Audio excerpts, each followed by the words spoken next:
I'm really, really tired of being patient. Hey, if you won't give it to me, I'ma take it.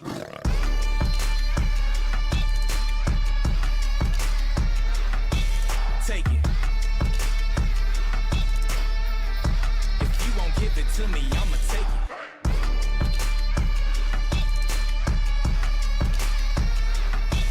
Take it. If you won't give it to me, I'ma take it. But if they never told you that the world wasn't round, would you flip it over? You playing poker with the joker, boy, let's keep it kosher. Yeah, mama, your son finna go supernova. Keep your focus, really, I just might spaz out in this place. Got that war paint on my face. Just been running around in this race, feels like I've been running in place. Now I got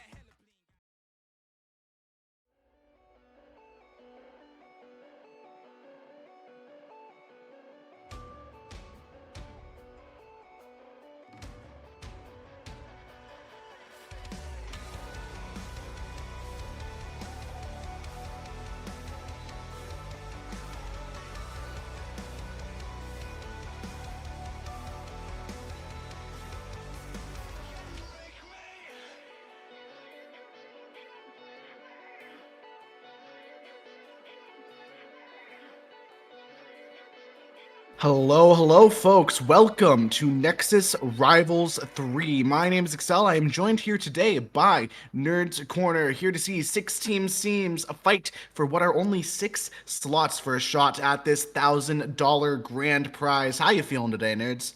I'm personally super excited to be getting into some Valorant action. Second time here on the broadcast.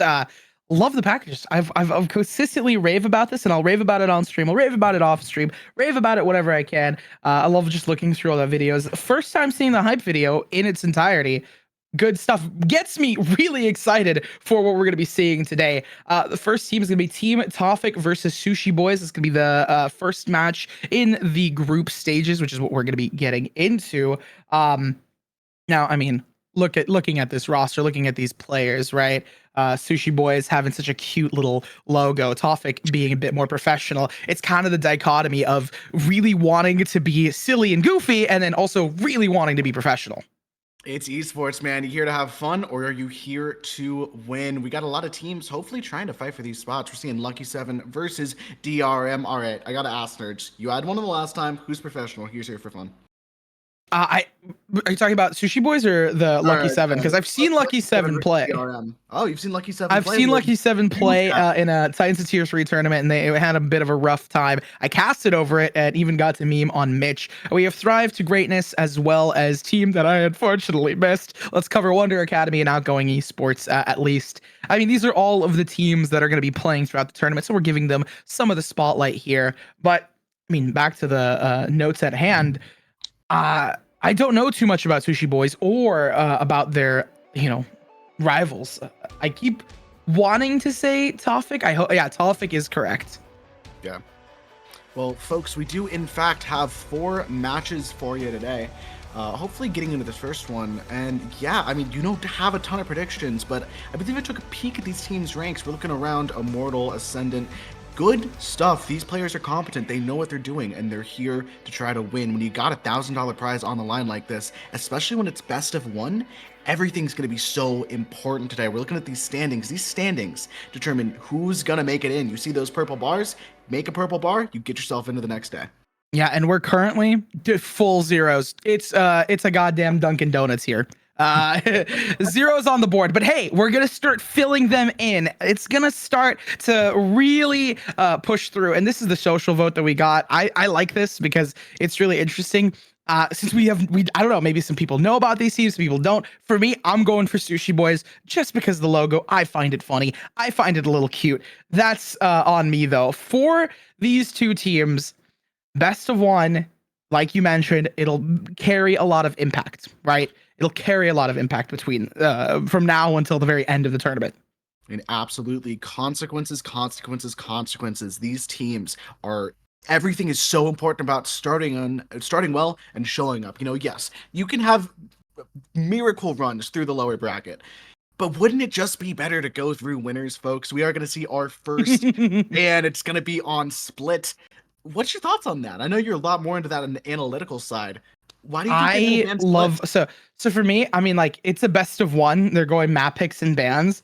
You want to get rid of certain maps that like are easy for other teams. Realistically, it's the first game, so the nerves are high.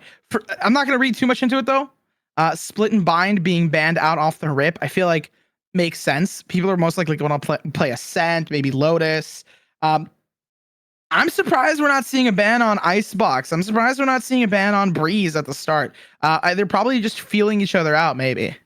I was gonna say that does seem like a one-trick map, right, folks? You get maps, teams that okay, we're gonna be good. There's that icebox, man. Yeah, exactly what we were talking about. But when you get to those kinds of maps, they're almost like your team's specialty map, right? I'm good at icebox. I'm good at sunset. I'm good at these wonky maps that people don't gravitate to. I mean, when I played on a team, I always wanted to scrim ascent. Everybody loves ascent, so everybody has a good ascent. Not everybody has a good icebox.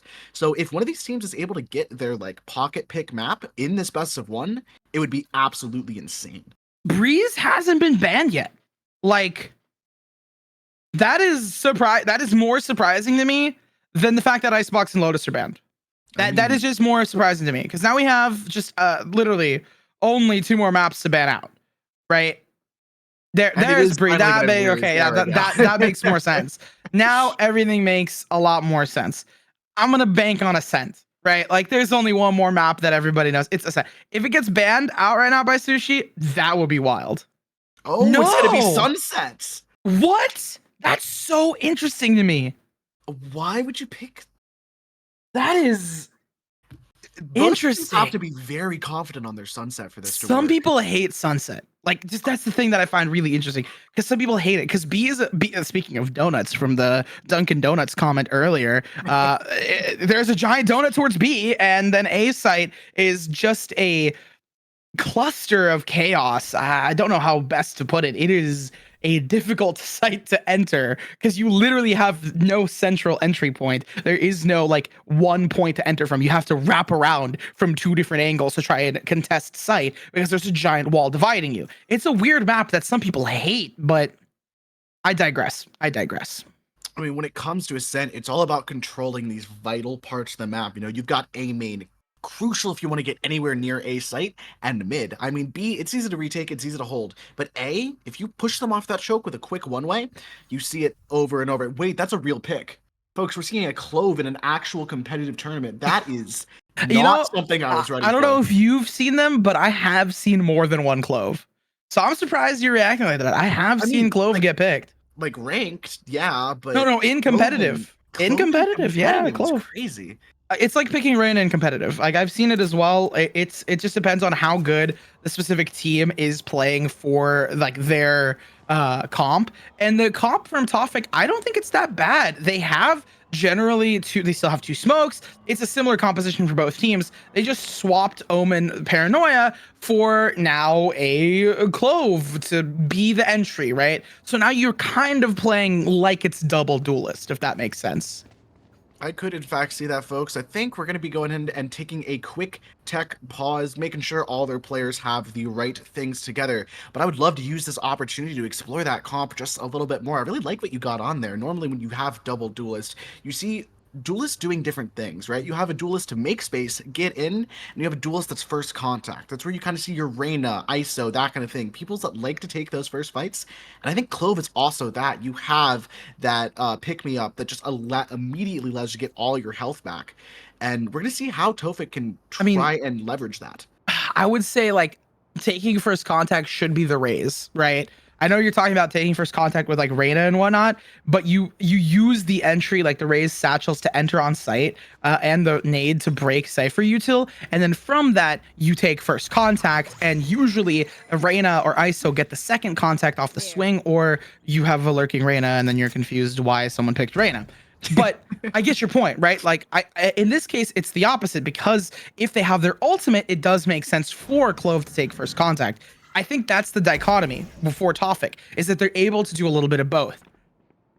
And it's all really going to depend on how these teams play it out. I'm seeing an interesting kind of default here. 3 towards A, 3 towards B, 2 towards A. Not a soul mid, as both these teams are inching up, trying to feel each other out right now. But we're not seeing a quick rush. Patrick's trying to maybe find a pill, but I think it's really just a kill setup towards A.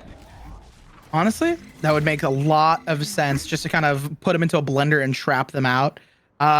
They have, I mean, they have 3 players posturing up towards B. They have some lurks on A. They're trying to play it slow. Some teams rush in. They've already broken Cypher Trip towards this B side, so I wouldn't be surprised if they take the fight. They leave. Like, it seems like they're just trying to get the read onto each other right now. It's a fascinating scenario. Finally, we get trades going through a main. Nice little bit of control as now I think the attacker should be able to go him up. Sushi Boys has some control shots fired. Keke can't find the kill. It's going over to Gecko. He's stuck by himself, all alone on A. And he's got an army to fight. Omen Blind comes through, gets the kill through every flash in the game. And the bomb finally goes down. 3v3. Needs to try to find a retake. And folks, we're stuck in what is a very tense retake. I mean, they have the bomb. They're going to be able to defuse it realistically, because looking at the positioning of these players, they're in such a bad spot for Sushi Boy. Like, they are playing too far apart. They just are. Sorry to criticize, but in that moment, like, and it could be because of the lack of weaponry, but 2 players on site, but they have generally a crossfire from elbow to, you know, stairs, or realistically towards the opposite side, where people are wrapping around onto site. And that kind of creates pressure towards the site, but because they cleared that out, because Clove was there managing to take fights pretty early, Blur keeps the pressure on and doesn't allow for that pinch to come through. And again, you got to keep babysitting that bomb. And yeah, well, we saw last round Raze deposited towards A at the end of that fight, maybe trying to find a lurk. That might have been what really got them in that bad situation. They had one player so far behind. But speaking of things that could be bad, we're seeing Mons stuck by himself. He's got an entire cavalry to kill, and he's able to find one and manages to miss it. Sarah kills him anyway. That's a brutal misplay that Sushi Boys is going to be paying for.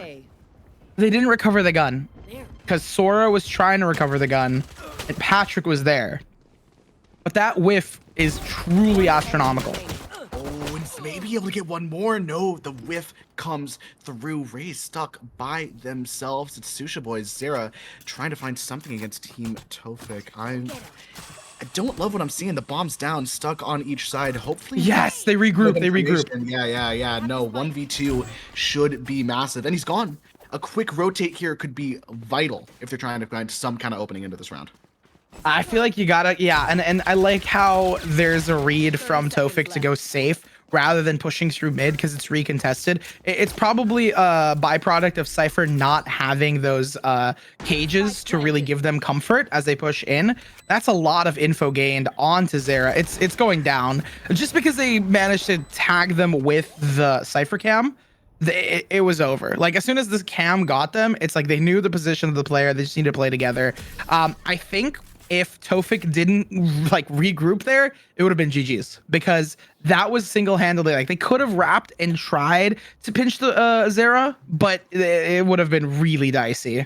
Yeah, that 1v1, especially when he does have a Spectre, that's not just a classic to fight with. They're on equal weaponry. Trying to pinch like that could be disastrous. You know, finds one, tucks in the corner. There's so many angles to play around. Letting him plant, I mean, you saw how way they pulled that. High-low, 2v1, not a chance in the world you can win that one. Yeah, I mean, I don't think anybody would want to let you win that one. It's like, why would you give that up? Realistically. Folks, well, I'm seeing a lot of aggression. I don't think Tofik wants anything to do with them getting anywhere near a main. Shady's maybe trying to take contact. There's everybody surrounded so close. 39, Sang was able to find one. It's beautiful, but no. Player gets taken down almost immediately, and this should be a free round. Sushi Boys finds himself with a wide open range of a site, and Stellar's the only thing standing in their way. It's the buy round for Sushi Boys, so they have weaponry. The read there was to try and just take contact and fight. Like, you take the fight there, so then you can try and pick up a weapon, get yourself an upgrade from a sheriff to like a vandal or phantom, and then contend with the side of Sushi Boys. But it's the buy round, and as we saw at the beginning of the round, it was very weak for the side of Tofik. They only have 2 players with guns. It's the bonus for them, so they have literally nothing to work with. The next round is going to be the true rifle for both of these teams, and this will be interesting. Getting cooked off the side, pushed out of it as well. It's wow. Okay, it's a lot more winnable than I expected. We're seeing Stellar stuck in a 1v2. He's got elbow to deal with as well. Wingman has to give up some kind of contact, but the reload's going to slow him down just a little bit. Sayer's probably just trying to hold off this contact. I'm liking how they're setting this up. No player's going to be fighting alone, Wow. and Keke's able to find the trade. Stellar able to get 3 on the round, but not able to finish it out. That's got to be good for the economy, though. I mean, the thing that I'm really concerned with was the amount of damage that was dealt by the side of Tofik just to really slow it down. The economy hasn't been built up for Sushi Boys to hemorrhage that many players and that much money. Just it hasn't been, because this is the true rifle round, the first one of the game, and look at who has full shield and presumably full util as well. Right, Beefy Broth most likely having that's a really funny name, having just ruined my train of thought. Full util for the Cypher. There we go. Yeah, this util is going to be crucial, especially clearing out these areas of the map. We see 4 players getting ready to try to take A main. Sushi Boys loves their A, and they know how to take it. I'm waiting to see Mons get punished for this. They've got 2 people in this angle. It's a great setup, but Breach has no util out. There's no way to punish this. Swing comes through. Sarah's able to find 1. Patrick's continues to trade it out. We're going 2 for 2. Sushi Bros does fall behind a man, and Patrick's maybe trying to find 1 on the way out. Oh, that Thrash is gonna save them. Yeah. Oh. The Thrash is what got it for them.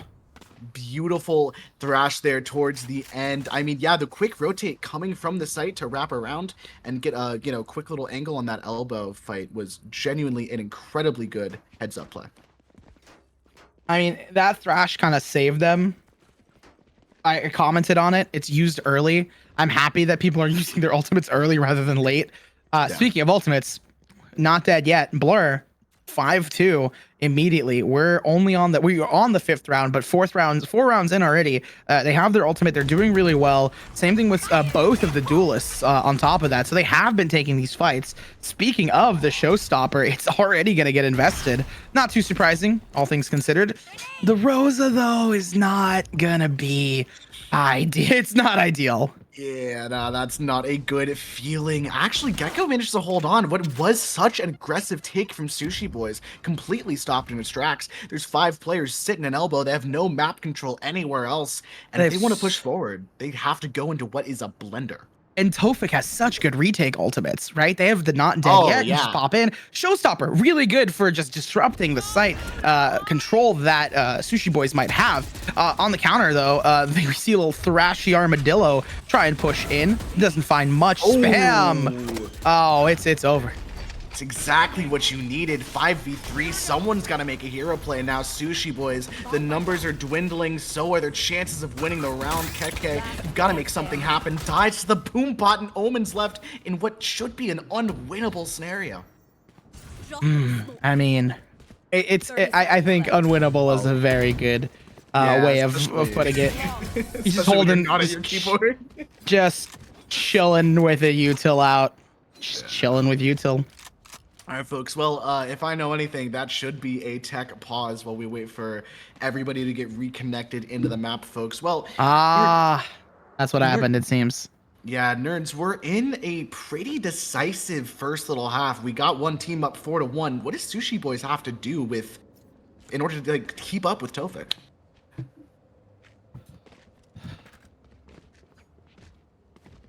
I mean, I think they need to play off their ultimates a bit better. Like, Zera just ulted in there, and what do you expect to happen when you ult in there? They run away. Like, that's an obvious thing. Well, they took this base, but they weren't able to collapse on the site. Exactly. They didn't have the problem with that is that they didn't have the weaponry to maintain said space. It didn't net them a kill. And obviously, right, like, it's not always going to get a kill, so you don't want to nitpick that. But, like, the nitpick I have is, like, realistically, that was an eco round. You wanted to try and make an eco play. It didn't work. Realistically, assessing your options, maybe rotate there. there's some like minor decision making and shot calling you could really realistically discuss when you talk about how Sushi Boys is playing this attack side. But this comp, right? You have double initiators. Your goal is to blind your enemies and take the fights. Maybe sending out a Cypher Lurk and really trying to disrupt some of these plays. Sushi Boys has this timeout, not timeout, this tech pause to kind of think it over after they get back into the server. That could be a strategy they implement. I mean, I say it could be because like realistically it could still work that they slam onto a site. It's just a matter of getting really consistent with it, because Tofik has been able to retake fairly well. They have three really important key players for the retake. More specifically, in my opinion, I feel like Breach, Gecko, and Raze. Don't get me wrong, Clove is amazing. They have a really solid kit. They are probably one of the most powerful duelist controller hybrid things, even more so than Omen. But I think that the utility provided by the other characters is really good. So for Sushi Boys, maybe defaulting and picking off one of those before taking space, just minor stuff like that. I am noticing an overwhelming bias to, send 4 or 5 towards a site, and they don't seem like they have a backup plan, right? I mean, in Valorant, you're essentially, if you rush a site like that, you're giving up all form of map control. So exactly what you said, I think if you just kind of default out, maybe try to hold, that vital mid, you can pretty much just split the map in half, make rotates take an extra 10 seconds if you just send a Cypher over. But, I mean, really, anything's up for grabs right now. We're early enough in the series that a lot of adjustments can be made very, very quickly. Yeah, I mean, it's nothing crazy. We're just waiting for the tech to kind of end out. My notes, I mean, like, Tofik just been winning. They obviously the first two make sense, but just I think also the micro decisions, something is really good for Tofik. And probably, I don't know if it's shot calling or just like in each individual and how they're kind of playing it through. They have confidence. I think because like the Thrash, just as a really obvious one, is the Thrash just being immediately invested. It makes sense. Now, the one thing I find interesting is Team Tofik is Ascendant Immortal. Sushi is just full on Immortal. They've been playing in a decent amount of tournaments. Looking at their match histories right now for the past couple of weeks, and it just hasn't been the most successful, to put it lightly. I'm just looking at the GLG stuff. I mean, it has been, at least in recent months, right? For the most recent GLG and for Titans of Tier 3, it has been a bit rough for them. Yeah, I think I'm staring at the exact same page you are at the moment, and yeah. I mean, hopefully it's more of a momentum thing, right? You can talk all you want about esports, going on about, hey, it's all about, practice and discipline. And yes, it absolutely is. But a key thing that cannot be forgotten about is momentum and mental, and having the ability to bounce back from, honestly, a pretty terrible situation. I'm gonna look at this really quickly. See if I can find the same teams. No, that's not it. It's always fun to just look through all of these teams. Like, look on Twitter, see if I can find something about them while we have this time to waffle about and fill in some space. It's always just interesting for me to see if I can look them up. I don't think I can. I can't find them. What I am seeing is a little different. I'm looking at a couple of the rosters. I don't think this is a consistent roster here. I'm seeing a player that's not represented in the current match. I'm seeing possibly an inconsistent roster could also have an effect on your kind of match performance, Yeah, I mean, that is all very true. That is very true. I still can't find these guys. Me when I'm like digging and looking. I mean, that's my biggest thing is I love looking at stats and statistics and whatnot. So for me, I'm just like, as much info as I can get on these players, the better. At least for me. This is a cinematic shot of beauty at the moment, by the way. I don't know if you're still staring at the stream, but this is truly gorgeous. Every single one of these agents Beautiful models, folks. We're getting entertained, folks. Trying their best to do something. I'm seeing the little bouncer race, folks. They're ready to go. Somebody call up Omen's internet provider, bro. We gotta get this fixed up. Oh my goodness. Yeah, it does make sense. The question I have is Tofik a Polish team? Am I losing my mind? Definitely not, right? Bold of you to assume I know. Fair enough. You know what? That's fair. I don't know what I'm thinking. I don't know. Honestly, I don't know if I was. Oh no. If they are a Polish team, I just want to make everybody very clear of one fact. If they are a Polish team, it means that the Polish team is having better connection than the American team. You did. I don't think they are. I don't think they are. Just the first thing that popped up is a Polish team. I'm seeing a little bit of oh god, I can't remember the name of the movie. Okay, I'm about to get all of the hate in the world. What is the name of that movie where you have the guy that's like technically dead, but he wears sunglasses all the time, and he gets like taken into pictures and photos and stuff.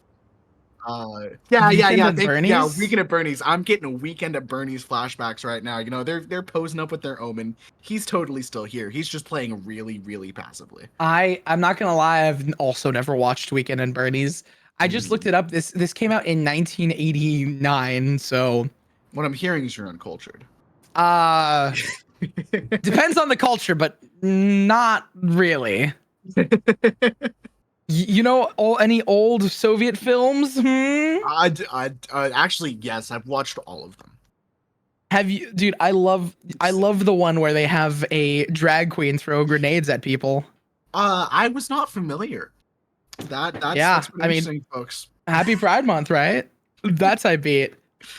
Folks, well, if you go ahead and look at the scoreboard here, we've still got a good old-fashioned goose egg. I'm just saying, like, it's your favorite bakery right here. Donuts on the board. What I'm looking at is potential. Any number of these numbers could change to any other number. Yes. Absolutely. real. They could. I think they will. What an astute observation. All right, folks. I'm not trying to be a prophet. I don't think I can see the future. But one of these teams is gonna win. Gonna be at the top. And then another one's gonna be at the bottom. Oh my god! How did you know that, dude? That's insane. Dude. I know. I'm just that crazy on it. I mean, we have been waffling for so long. We're a breakfast buffet at a hotel. What's your all right? We'll keep up with the waffle theme. What's your favorite kind of waffle? You a blueberry chocolate chip kind of guy?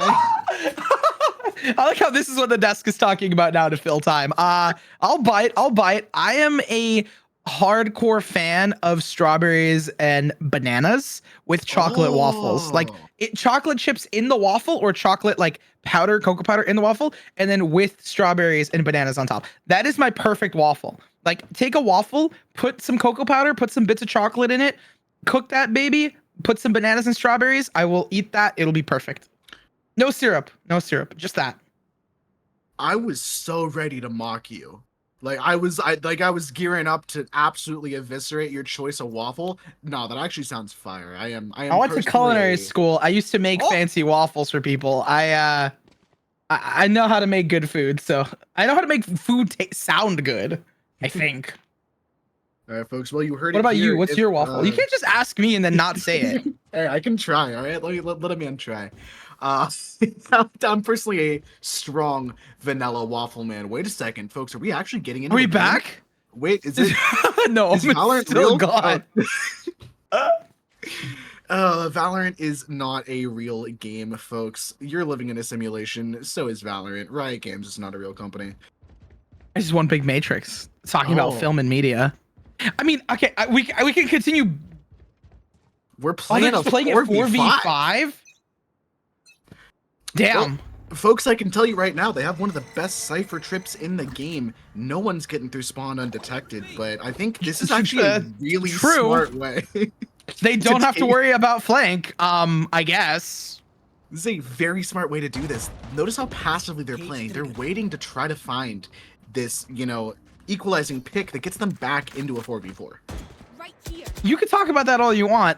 It's a 4v5. There's always going to be a numbers advantage going in favor of Tofik, and they're up right now. They have two really strong ultimates. Sushi Boys, what they want, they're also on an eco. So like, it's 5-1. Like in my mind, it should be 5-1 unless there's some insane sort of farm here. Oh, the timing. What is the timing on that? He's able to find it now. I think, yeah, Zera's going to be trying to trade that out. Blur, you can't give up the rifle, but he actually does. Zera making Not dead that yet. Guardian sing. I'm loving what I'm seeing now. They're not investing their ultimate. Clove gonna stay up. Yeah, no, they're still dead. I guess the player, the player didn't want to invest the ult for 4v1 player left alive.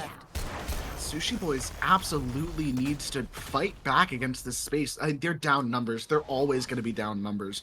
But if you want to win, I think you have to do something insane. Zera, you're surrounded on all sides, bud. You gotta try to find a single 1v1. And may I remind the viewers, because I'm stupid, I thought this was a 2v3. No, it's not. It's a 1v2. And there's just no time. They're safe. They're gonna hold the time off here. Like you have 4 more seconds. Look at where Cypher is. I mean, Mon's gonna take the fight, but yeah, 5-1. I said it was guaranteed 5-1. I did not expect Team Tofik to lose that many players. Zera's making it look doable. I mean, I'll tell you right now, it will be a hell of a performance if Zera can try to find an opening into this game. I mean, I doubt it. Like, I straight up doubt that it'll happen. I hate to be the bearer of bad news. I do not like this, but like, 4v5 is just not the way you play this game. They would need to be the most cracked out players to do that. And I will sing their praises to high heaven the moment that they do some crazy stuff. Can you do me a favor? Record that so I can send it to my ranked teammates every time they play. Oh wait, speaking of openings, we're waffling here, and look at what Zera's doing, sending iron bullets to the teammates. But stellar. Absolutely insane high-low there, giving them no chance of getting anywhere near. Zera's stuck in what should be a 1v4. Blur does finally fall. Not dead yet, not invested. 2 people on the side, and there's no chance in hell. Mon's gonna clean up the last kill.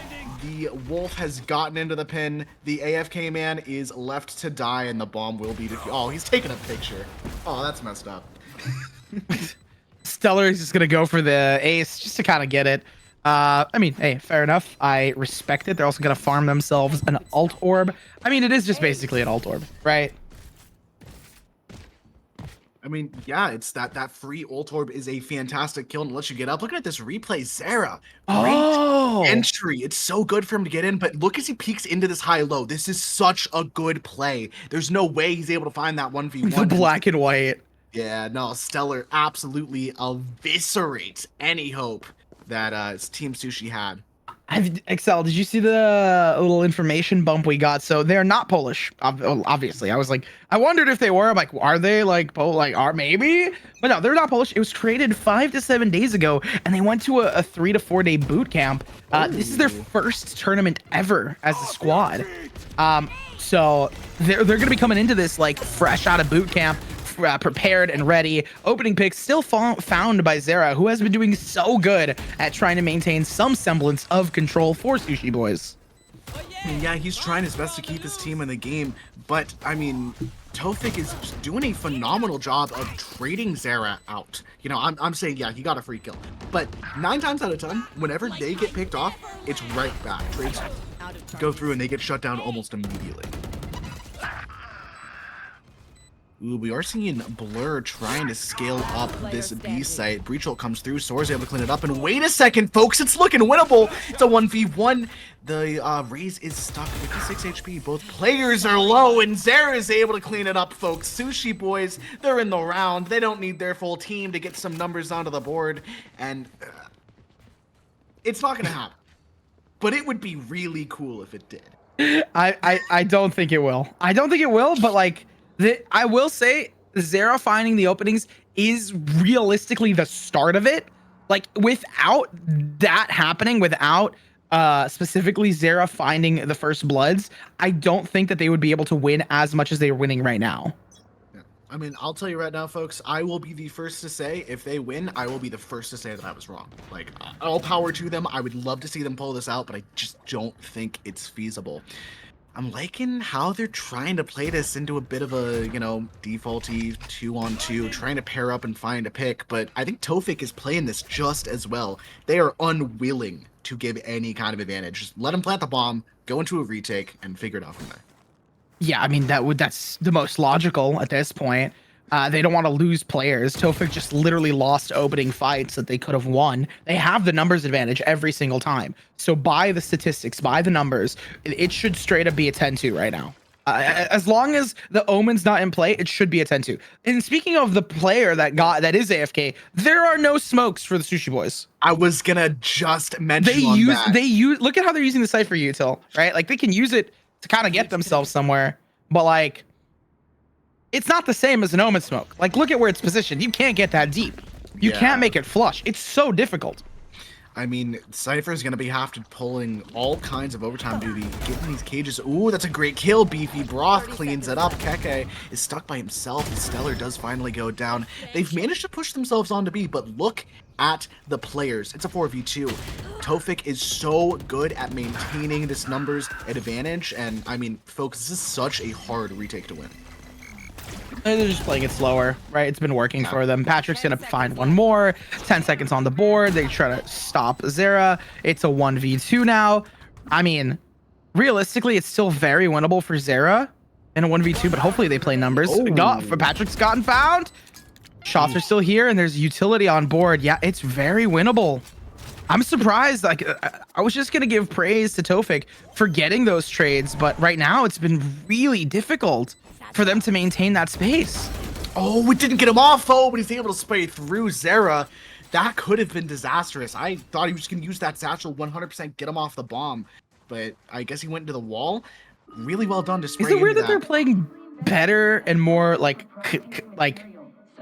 consolidated? They're playing way better at like off of each other now. And if Sushi Boys did this with Omen, they would have been winning all these rounds previously. But like they just. Is that a weird thing to say? Like, I feel like it's almost surprising. I feel like it's almost out of necessity. Like, possibly losing a teammate is just forcing them to work together more because they know they're automatically down. Yeah, and the thing is, they're doing like for Tofik, they're doing such a good job in the early to mid rounds, but it's just near the end they're losing these plays. Like they're trying to go for information, and Gecko just gets caught in a 1v, like taking the one rather than peeking with your teammate. It's like so bizarre as a caster and an analyst to like look this through. I get why they're doing it, right? They're doing it so they can find information and take the 1v1 and the 1v2 to get info. Maybe Gecko was not expecting to get one tapped, but still, like, you're putting yourself in a disadvantageous position when you know your enemy is literally at a disadvantage all the time. It's kind of that, you know, do nothing and you win kind of thing. Blur finds that opening pick. It's the king. Zera has finally fallen, and that should hopefully be a free round. Blur gets traded right back, goes to a 4v3. Oh, Mons, he gets caught out, folks. This is looking a little bit more doable as Sushi Boys finds himself with an even round.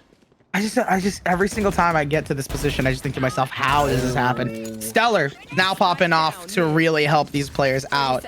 And I think the conclusion that I have as to how it happened is just the way that Team Tofik is playing is they were kind of trying to react to what Sushi Boys was doing. And now that they have a little bit of understanding, they're able to play that default a bit more. For Tofik, it's just get super aggressive, like as aggressive as possible. I don't think you need to react when you're inherently at an advantage. You know, like you're in the driver's seat right now. No matter what side you're on, no matter the comp, it doesn't matter. You're up a player. The round is yours to lose. Yeah, exactly. And that's why I feel like for Tofik, the biggest thing that they need to be doing is just being super, like, not ego. Right, because that's kind of what bit them, I think, the previous couple rounds. I think I figured it out. They've been kind of comfortable with the fact that they had the player advantage, and because of that, they got really dicey in those situations. But they need to be like setting the pace for what they want. So like in this situation, they got a little bit aggressive. They could get a little bit more aggressive. They could get a little bit more, you know, into the nitty gritty, right?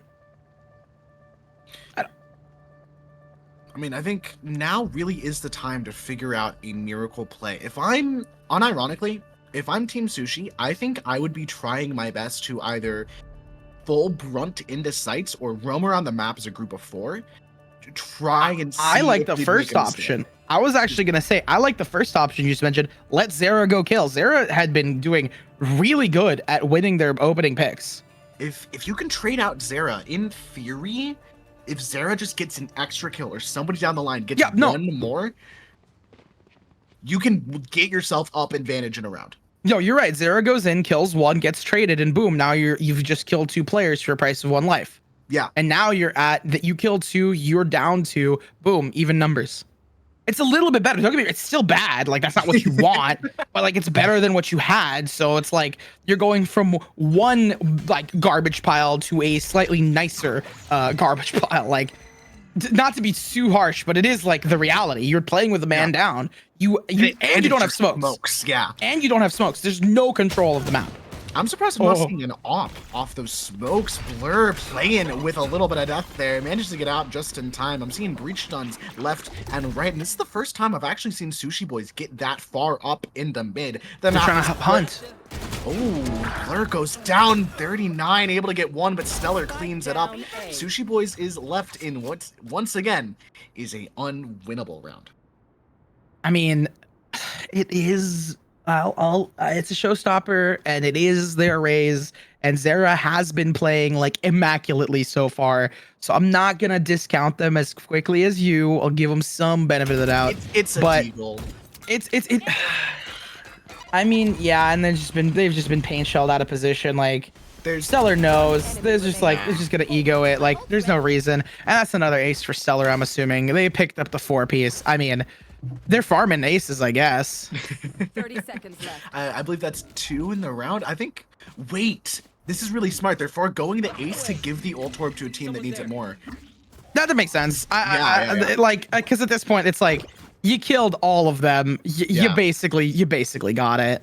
Yeah, I think it make the most sense to have Breach kill him here. 10 seconds You're a left. lot closer. Just giving to him that some ult. haircuts. Yeah. I mean, trying to trim him up at least so when he comes back, he's, looking nice and fresh. How did that hit Breach? Oh, because Breach was jumping right next. Okay, I see how it is. Fun fact: Gecko Flash is a projectile and can be blocked. This is your daily reminder. Huh? You know what? I respect them not killing Omen there. I respect them not killing Shady. Nobody killed him. Nobody got the ult orb, and that is surprising to me. I don't know if that's a ruling from the TOs or if that's just what they did. Like I would just allow it because like why does it's like they can. Yeah. We just got word like they can. I was gonna say that's free value left on the table. That is literally an ult. No, I respect it. They want to have some like it is a bad situation for Sushi Boys. It's their opening. It's the opening match of the event, and this is what happened. Like it's really unfortunate, which is why I try to give them some level of like, hey, it is what it is. Right, Blur, and they're pushing in off the side. It's gonna be a cook. They're getting just demolished. Patrick finding 2 before getting found out. Zera's the last player here. It's GG. It's just such a fast flank. Sushi Boys only has the 1 player left. I really hate where Zera's planting right now. I don't think there's a world where he can get out of this alive. He has to find a fight on all fronts. Gets the 1. Oh, wait a second. This blast pack could be huge. Trying to fight. Blur maybe giving up a shoulder. Stellar does not go down. No. That's the pick you needed. And yeah, it's going to be a 8-4 half. Honestly, Yeah. better than they should have done. Oh my god, 9-3 half. You think it's better? I mean, honestly, I was gonna say 10-2, 11-1, like 12-0. I mean, not 12 because they got around, but like 9-3 is fine. Like that's a really solid play for Tofik. They lost 2 rounds, which was wild. The fact that they managed to lose 2 there, but other than that, I mean, I got some word. Just they are confirming they are doing it out of good etiquette, which I appreciate. I mean, yeah, I really appreciate that. Like. That just seems really nice. Like it's some camaraderie between players who have been through the same stuff consistently. A slightly less valuable Cypher camera being set up towards CT, but So here's the question, nerds. How do you deal with a 4v5 on defense? Just play retake. Like I would just like solely play like in this situation they get a pick then they just like fall back. They Yeah, then literally leave. got one. Like exactly, you fall back. Now that it's 4v4, you just play retake. You just fall back. Look at the position towards A. Gone. Like they don't need to be there. You have your initiator postured with your duelist. They get the opening pick, or you, the initiator, get the opening pick, and then you just literally retake their other site. I mean, the information has been given up. They're well aware it's an A hit, and they're well aware that the cavalry is en route. Keke, I don't think he's going to shoot through that smoke, but Sora, ooh, this is a nice angle to hold. The Deagle could do some Oh, damage, the timing. but neither of these players want to commit to a fight. And it's even right now. Gecko Slash shot out of the air, and that's going to do it. Sushi Boys gets the opening kill, and this could, in theory, be an even round. No, but look at where the position of Beefy Broth. Dude, I was gonna say, Blur and Beefy Broth are positioned for this like a very solid victory. Yeah, I mean, that was unironically just well played. Team Tolfik did Sushi Boys did everything they needed to. Got the pick, got the advantage, every single thing they needed, but, you know, honestly, the retake just wasn't one. The Sushi Cypher Boys camera. couldn't find it. Wait, switch to Cypher. I'm pretty sure they're gonna be. Oh, they're taking a picture. Oh, it's a little wholesome. Me when I bring my friend to the zoo with my family and he's just standing there awkwardly like, what am I doing here? Like that's the that's the situation they're in right now.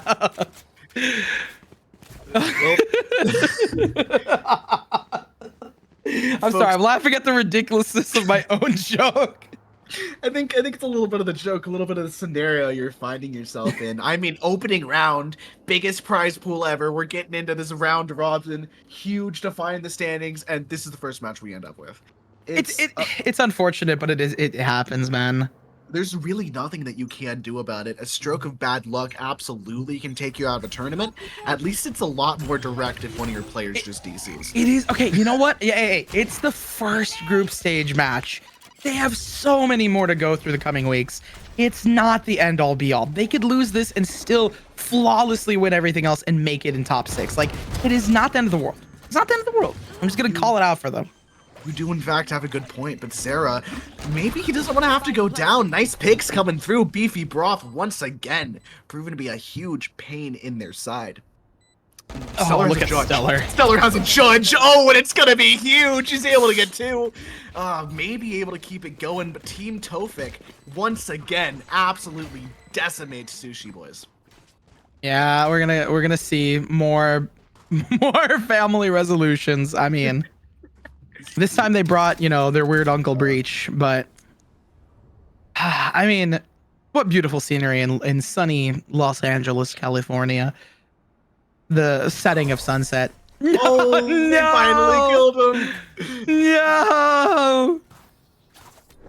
Oh, the other team. Okay, Sushi Boys was asking to just end it because, you know, they obviously, right? Like they did it out of etiquette to like not kill him, but like it is also like kind of right. You know, the situation is bad. You're around. You've already lost. Yeah, it's like you've already lost the round. It's gonna be kind of rubbing it in. So I understand the perspective, but again, there's not much you could do for the side of Sushi Boys. They're gonna buy up into this.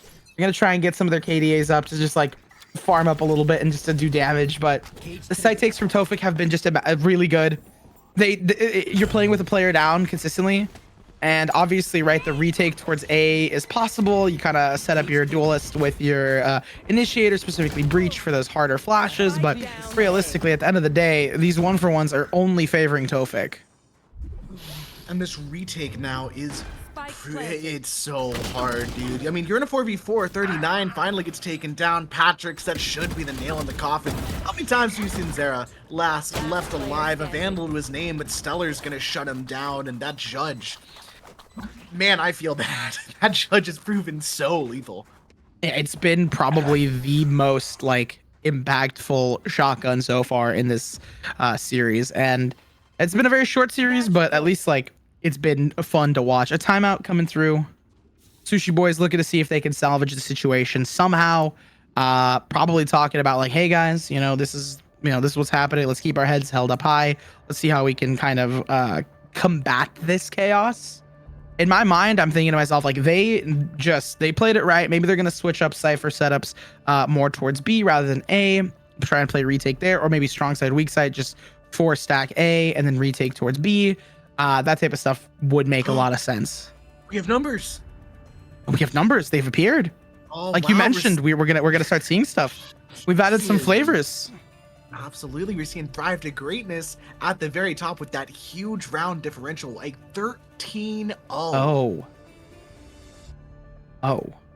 Yeah, that's a little wild. Luminescent Sapphire, I remember those. I've seen them play in TOTT, and they were able to get themselves with an 11-2 or 13-2, excuse me, 11-point differential there, folks. We're starting to see the forerunners of this tournament. You want to get up there in the next round, you got to get past them, folks. Hopefully, Team Tofik could in fact join pretty far up there.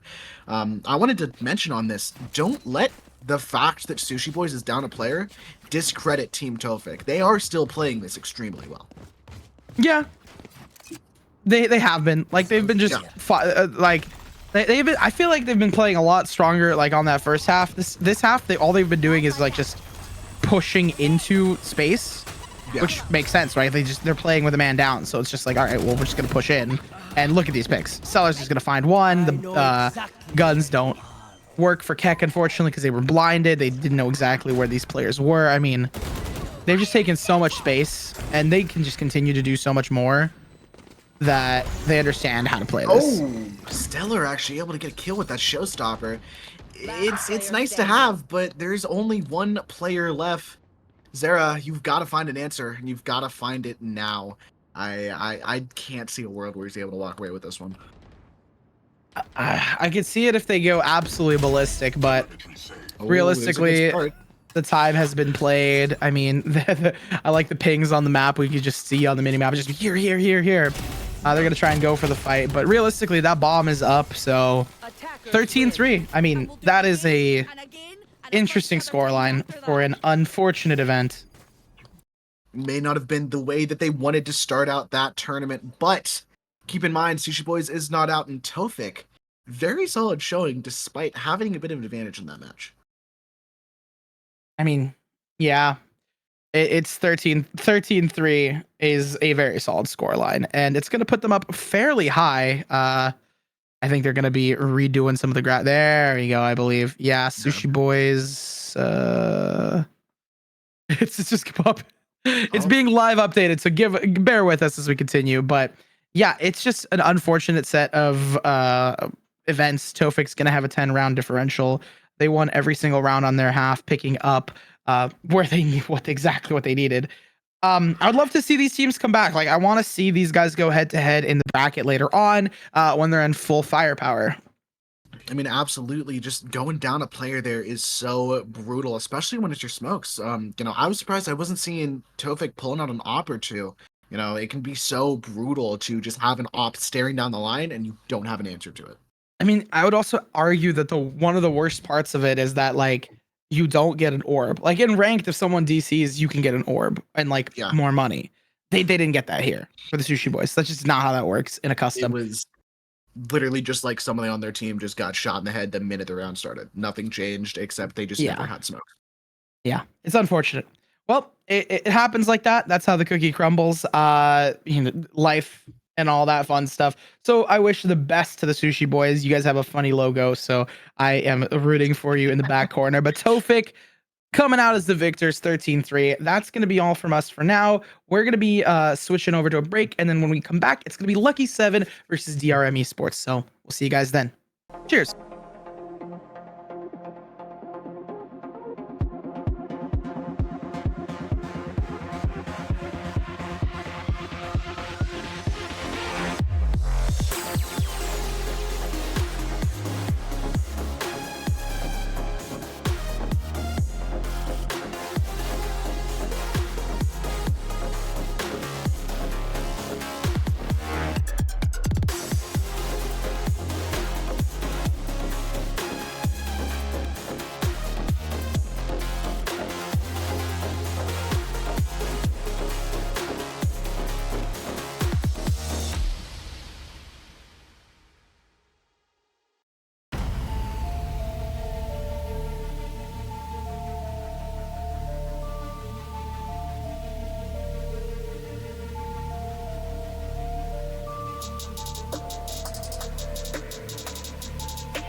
Hello, folks. Welcome back to Nexus Rivals 3. I am once again Excel, still joined by Nerds. We're getting right back into our second map for the day. Hopefully, lot less issues than we had in our last match, but DRM versus Lucky 7 should be a good match.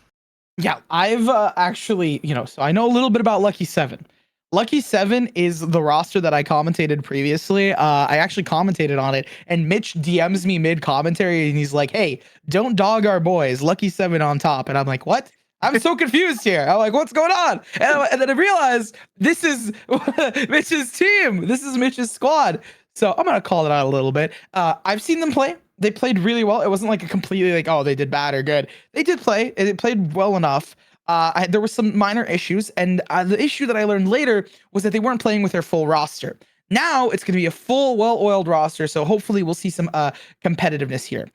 One more thing before we head off. Lucky 7 is currently 4th, and I believe DRM is also somewhere up here, if I'm not mistaken. Yes, they are 12th. They had a -7 round differential. They lost 6-13 on their map pick. Lucky 7 should be going on into this on a good foot, I guess. Some would even say lucky foot. I see what you did there. I mean, they're Lucky 7. Yeah, hopefully seeing a team in full force, ready to go, and should be a nice change. We are seeing Lucky 7 really good differential there, 13-5. That is a definitely solid standout win. Folks, well, we should be getting a map bans here, as we are going to see just, we're not pulling your leg anymore. We're just going to go ahead and show you the whole thing. We're playing Sunset again. Welcome back. Yippee! I'm sure you guys all enjoyed it last time, and I hope it's your favorite map because we're doing it again. I'm surprised. I'm like mildly surprised that Sunset, not only is it Sunset that's going to be next, but also just the fact that like that teams are really favoring this map in this tournament, because in other tournaments it's weird, like they don't like this, like everyone wants to play Ascent or everyone wants to play this, but this team, they really like Sunset. I would say, if like in a BO1, I guarantee you 9 teams out of 10 would say, okay, let's do Ascent, because everybody has a good Ascent. Everybody scrims it, they practice it. So few teams, their auto ban is Ascent, and if that is their plan, then they have some weird map shenanigans anyway. But yeah, going right back on the Sunset, and folks, we're seeing the same kinds of ideas: Cypher, Omen, Breach. We're seeing a Fate for the first time, which we didn't see last map, but Gecko once again coming in strong. Yeah, I mean, realistically, the Sunset as a map is another one of those maps where it's like, it is very basic and teams like to run it because it is just a 2-site, has a mid. The thing is just the site layouts are the thing that people hate the most. For me, I understand it though. It's also surprising. Something I didn't mention was they in the map picks and bans, they they banned Breeze also fairly late. Like it wasn't the first ban, which makes me wonder, like, for the future of this tournament series, when we go later on, once we start having best of threes, if that'll be a ban for some teams or if they're actually willing to play on that Breeze. Well, Breeze is such a divisive map, man. You either love it or you hate it, and I feel like that continues on throughout teams. You either have a team that is comfortable on Breeze, they love it, they're feeling it, or you have a team that auto bans it. It's nobody's, yeah, sure, I guess we'll play it map. Yeah, I mean, Gen G generally is like that, like they are the team that really, the squad that generally enjoyed Breeze more than any. But yeah, that makes sense. The thing I'm really interested in is, I mean, the compositions are very similar, but the main difference is having a Fade over a Gecko. And I think it's like twofold. Not only is it just because you get more scanning information other than just flashes, but also you have Prowlers to break through the Cypher meta and the Cypher trips. Well, you talked about the last time we talked about, how to deal with an attacking side, that kind of thing. When you have double, initiator like that, you want to dash in, try to get kills, that kind of thing, get the flashes. Fade, I feel, leans you more towards a defaulty information gathering kind of comp, because you have an agent that can actually do that. True. And the haunt is very powerful. It's going to give them a lot of info off the rip here. Looking at the Cypher setup, they're playing further back on site. Nade comes through, breaks through most of the trips, and that is just a solid nade to bank off of it. But look at the side of Lucky 7. They're just defaulting. They're not necessarily committed just yet. Like, that's very smart to, not want to tip your hand too close there. They get a nice bit of information. Pull a couple rotates. You can see Gecko inching his way towards, but I'm liking what I'm seeing from Osamana. Darius is trying to jump peek for the information. I'm guessing they're going to have a flash trap played up, and it could be disastrous. Lucky 7, you got to be ready for it. Jump peek comes through. That's the flash. Gets stunned right back, and it should be a beautiful little trap play. Throws the nade just to hold on to his life, and now that is going to be one kill. Swinging through. No way he gets out, but no. Zinc shuts it down. Osamana is going to be the last one left, and folks, Lucky 7 should be able to grab this A site. yeah, they have a lot of control of it. Zinc's going to pick up some more. I mean, the retake's going to flood. It's got to flood in pretty fast for the side of DRM if they want a shot at winning this. Look at the post plant position that they have. Oh, swings through. Beautiful stuff. Murillo cleans it up. Maybe trying to find one more as Bidoof is starting to inch forwards. I'm a little curious as to how Bidoof is going to clean that up. Gets one on to Nar, and that is a fantastic quick little kill. Yeah, I mean, realistically, my biggest thought process there was like they had Murillo, sorry, I didn't want to mispronounce that, hiding down, and Trey was on the other side of it. So Murillo gets the one, Trey gets the trade, and boom, you have numbers consistently. Now, it's obviously great Murillo managed to pick up 2 instead of just dying immediately, but they have that like set strategy prepared in case Murillo dies. So they're really thinking ahead with their post plans here. Yeah, I mean, not to mention, I liked how DRM held on to A mid. It may not have been, as effective, but they did have that trap play, breach coming through. But folks, look at this complete yin-yang that's going on right now.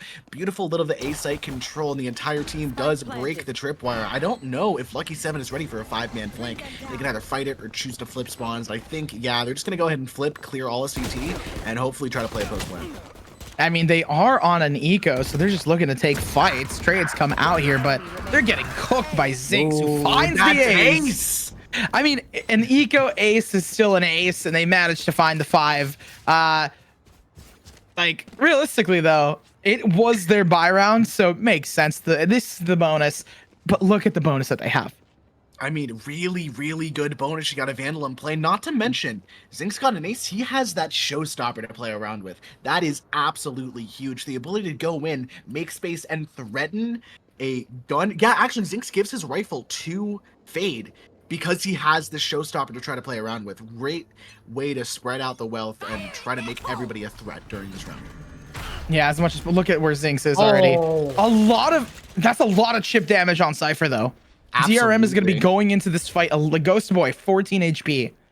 Like, that is gotta hurt. Not only just because you're losing a Sentinel. If the moment Ghost Boy goes down, you're losing a Sentinel. That's so much control gone. I mean, it makes the B site so much harder to hold on to because of those strips. He dies, you lose, and it's a free site. Yeah, I mean, my biggest concern right now, like priority number 1, is just seeing like that bomb. Yeah, there we go. See the moment I say it. As I seen that bomb kind of left behind. I know that they were like thinking of potentially rotating out, but they seem to be like working and inching their way closer towards this B site. So I think this is a good lurk towards A. Cypher's pulled a lot of rotators, Breach swings through, and now it's Nizar stuck by himself. He has the Cypher util to help up with, and he actually runs into it. Zinx gets away with what seems like murder as he's clearing towards the back site. Omen finally falls, and that's going to be a free B site. No, you've got to be kidding me. No, boy, you can't miss that. Noel gets the kill of the century, gets away with literal murder, and this should be a free round for Lucky 7. No. The drop down, Ghost Boy had the read too, but because they dropped down, the shot inaccuracy is what bit them. DRM is down by 2. It's their buy round. It's the bonus for Lucky 7, yet they have all of their players alive and kicking. not to mention they've got rifles. This was a net positive investment. Lucky 7 was able to get rifles, all kinds of stuff. DRM trying their best to mitigate their losses, but going down 0-3 is never going to feel good. Yeah, that is rather rough, right? Like that is beyond just rough. Like the way that it was played. If Noe didn't get the kill and Ghostboy was still alive, it would have probably been a completely different story. And they could have wrapped around from the back, managed to pinch them through. There was a lot that could have happened there. Yeah. I mean, that is just such an unfortunate way to end up losing that round. But we're still early on into this map. And I think Lucky 7 is going to try to keep pushing their advantage. I'm seeing a very aggressive mid kind of A take. And I'm excited to see how they go about taking this round. I mean, they're going to try to slow it down. It's a broken buy for DRM. So they don't want to. I don't think they will just rush in randomly. Oh, look at that. Such low HP on Darius. Zinx goes down, though. That's a huge chunk of firepower away from Lucky 7. I mean, that little bit of firepower honestly got them the round last time. That showstopper was so important, but now we're seeing how Lucky 7 can try to adapt to being down by so much. Nizar's up on this flank. I don't think he knows that the Cypher tripwire is going to be able to stop him, and he doesn't have a TP to get past it. It should be a fairly easy run into A if Lucky 7 can, just go ahead and try to hit. Yeah. Trey is just out here pushing in together. I mean, A-Site is pretty nice. I mean, for DRM, they have not a weaker buy. I think some of the players have weaker buys, but they do still have weapons to contend with. On the flip side, Lucky 7, they get a good shot there. They also have like full buys and full util. A beautiful, quick, clean opener. Hopefully going to continue throughout the rest of this take, as we are seeing Netshun. I may be pronouncing that horribly wrong, but Noe is just absolutely making it so hard to come out CT. Cage comes through. I'm loving what I'm seeing. They're actually going to push. Gecko goes down. That should be the entire side. And folks, Lucky 7 have so much control over this A-bomb site. Yeah, I mean, the way Lucky 7's post plants have been really good. I remember talking about that very first one. Looking at it now, they're kind of grouped up together, but they're just looking all in different directions. Smoked off at an angle, so they're playing a high-low towards elbow. Like, they know exactly what they're going for here. No! Oh. No way! I was just complimenting them! They switched to look at the smoke, and that's gonna bite them! They've lost players! Lucky 7 might be losing this, but thankfully Bidoof is able to find 2 to lock it in. Why? I thought they were both looking towards elbow. The second I called it out, they looked towards smoke. That might be the caster curse of the century. That genuinely unfortunate timing there makes what should have been just an easy snowball round for Lucky 7 into very, very costly. Now, granted, they've got the money. You know, call Lucky 7 the bourgeoisie. I think they're fine in terms of funds at the moment. But, that is a good break for DRM. They're a little bit closer to breaking them down, but Lucky 7 still has the momentum and the cash to keep going. But so does DRM. Like, they had it broken by last time. They have guns this time. Look at what it's going to do here. Ghostboy going down is going to open up this B site. It's entirely free at this point. No hard feelings. Ooh, that's a great lurk kill. It really shows how good mid control can be on a map like Sunset. All 4 players, excuse me, from Lucky 7 are going in, and it's an absolute slaughter. Just taking market control, pinching it with CT. There's so little that DRM can do to get near the site. Just waiting. I mean, DRM, they need to try and get some bigs here, but look at Lucky 7. They have everybody, so they're not going to do much here. Their post plants have been good. Their side takes have been better. I feel like DRM needs to take a timeout and kind of assess some of these play styles, because realistically, they've been able to sniff out exactly where DRM is playing very consistently. I would like DRM to take some space, maybe play strong weak, and then just take some control early on and see if they can catch them off guard, because at this point, like, look, Lucky 7's just pack hunting. Yeah. Oh, he's actually able. It was against right. I was like, yeah, they were just jumping in it. Hey, I'm a timeout nerd. Like, this is the time you need a timeout. Like, if you're gonna timeout, this is when you do it, because it's about to be the 6th round, and that would be that would be very not good. No. When I was a player, it was told that if you lose 5 in a row, call a timeout, stop the bleeding, try to slow it down, and we're seeing a prime example of that. I'm gonna say if you're gonna try to stop this bleeding, you need to have more map control. They're giving up mid, they're giving up main. I am a stats nerd, and I am a timeout nerd. And I agree with your point, but I want to interrupt you there because I think you should take it at 4, specifically because if you lose 4 in a row at the start, the 5th round is your buy round because you lose the pistol, you lose the bonus, then you buy the 3rd. You usually buy the 3rd. If in this situation they bought up in the 3rd and they did a lot of damage, they saved for the 4th. You take the timeout and you play on the 5th, and that is how you do it. So then you have your guns on the 5th.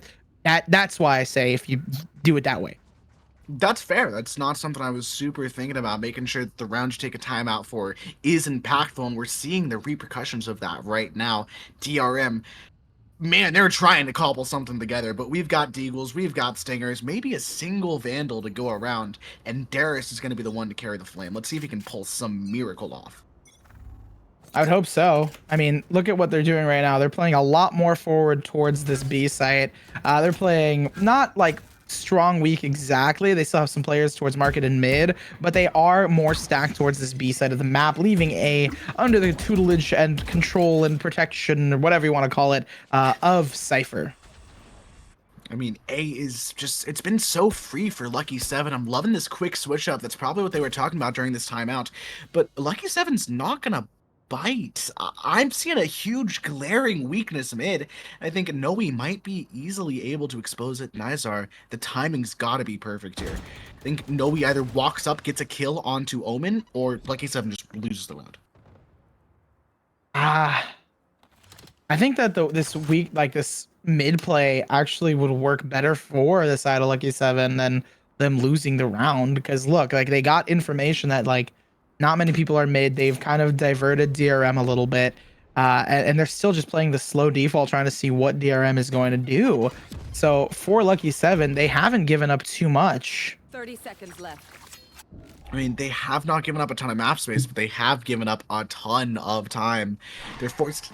Oh, excuse me, folks. They're forced to hit towards the strong side. Zinx satchels out. Oh, gets caught with the flash out. Now he's able to get one. Murillo cleans it up, and that should be a phenomenal site take. 15 seconds left, but the bomb's going to go down. Lucky 7 finds themselves in the 3v5 retake. Slowly waiting around. Zinx is just right here on the precipice. I mean, for the side of DRM, right? They played it slow. They try to stack towards A, but they're just losing their gunfights here, probably because they have that lackluster weaponry for this round specifically. Azar positioning up for a push, but they're all playing like further back. They're all playing towards the main. Yeah. Ooh, Zinx Wow. with that 4K. That is absolutely beautiful. And honestly, props to Lucky 7. They were able to take their time, feel it out, and not, you know, rush into anything that could have They been didn't get disastrous. ecoed. Yeah. On my notes, like I have a number 7 and a DR for like the abbreviations, just because I have a little small area, and I just see 7-6 and then next 7-7. It's kind of funny to me because they've won 6 in a row. Yeah, that is absolutely massive. Getting that, oh, they haven't even lost one. I mean, their economy has to be flourishing.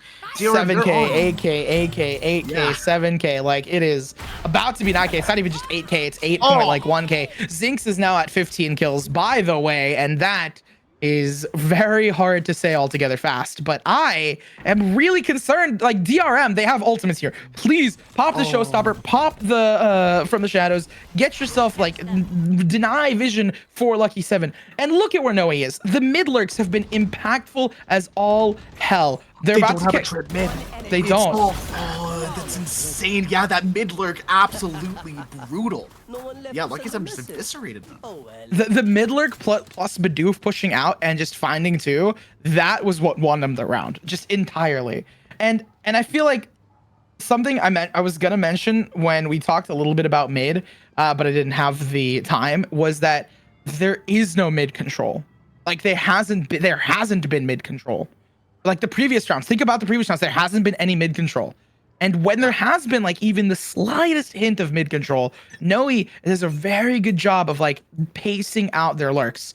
So sometimes they're lurking towards mid, sometimes they're lurking towards A, sometimes they're not even lurking. So all of those details really have been helping. Rolling Thunder comes out, sight more or less taken. Unfortunately, Zinx gets a little team damage, but it's all right.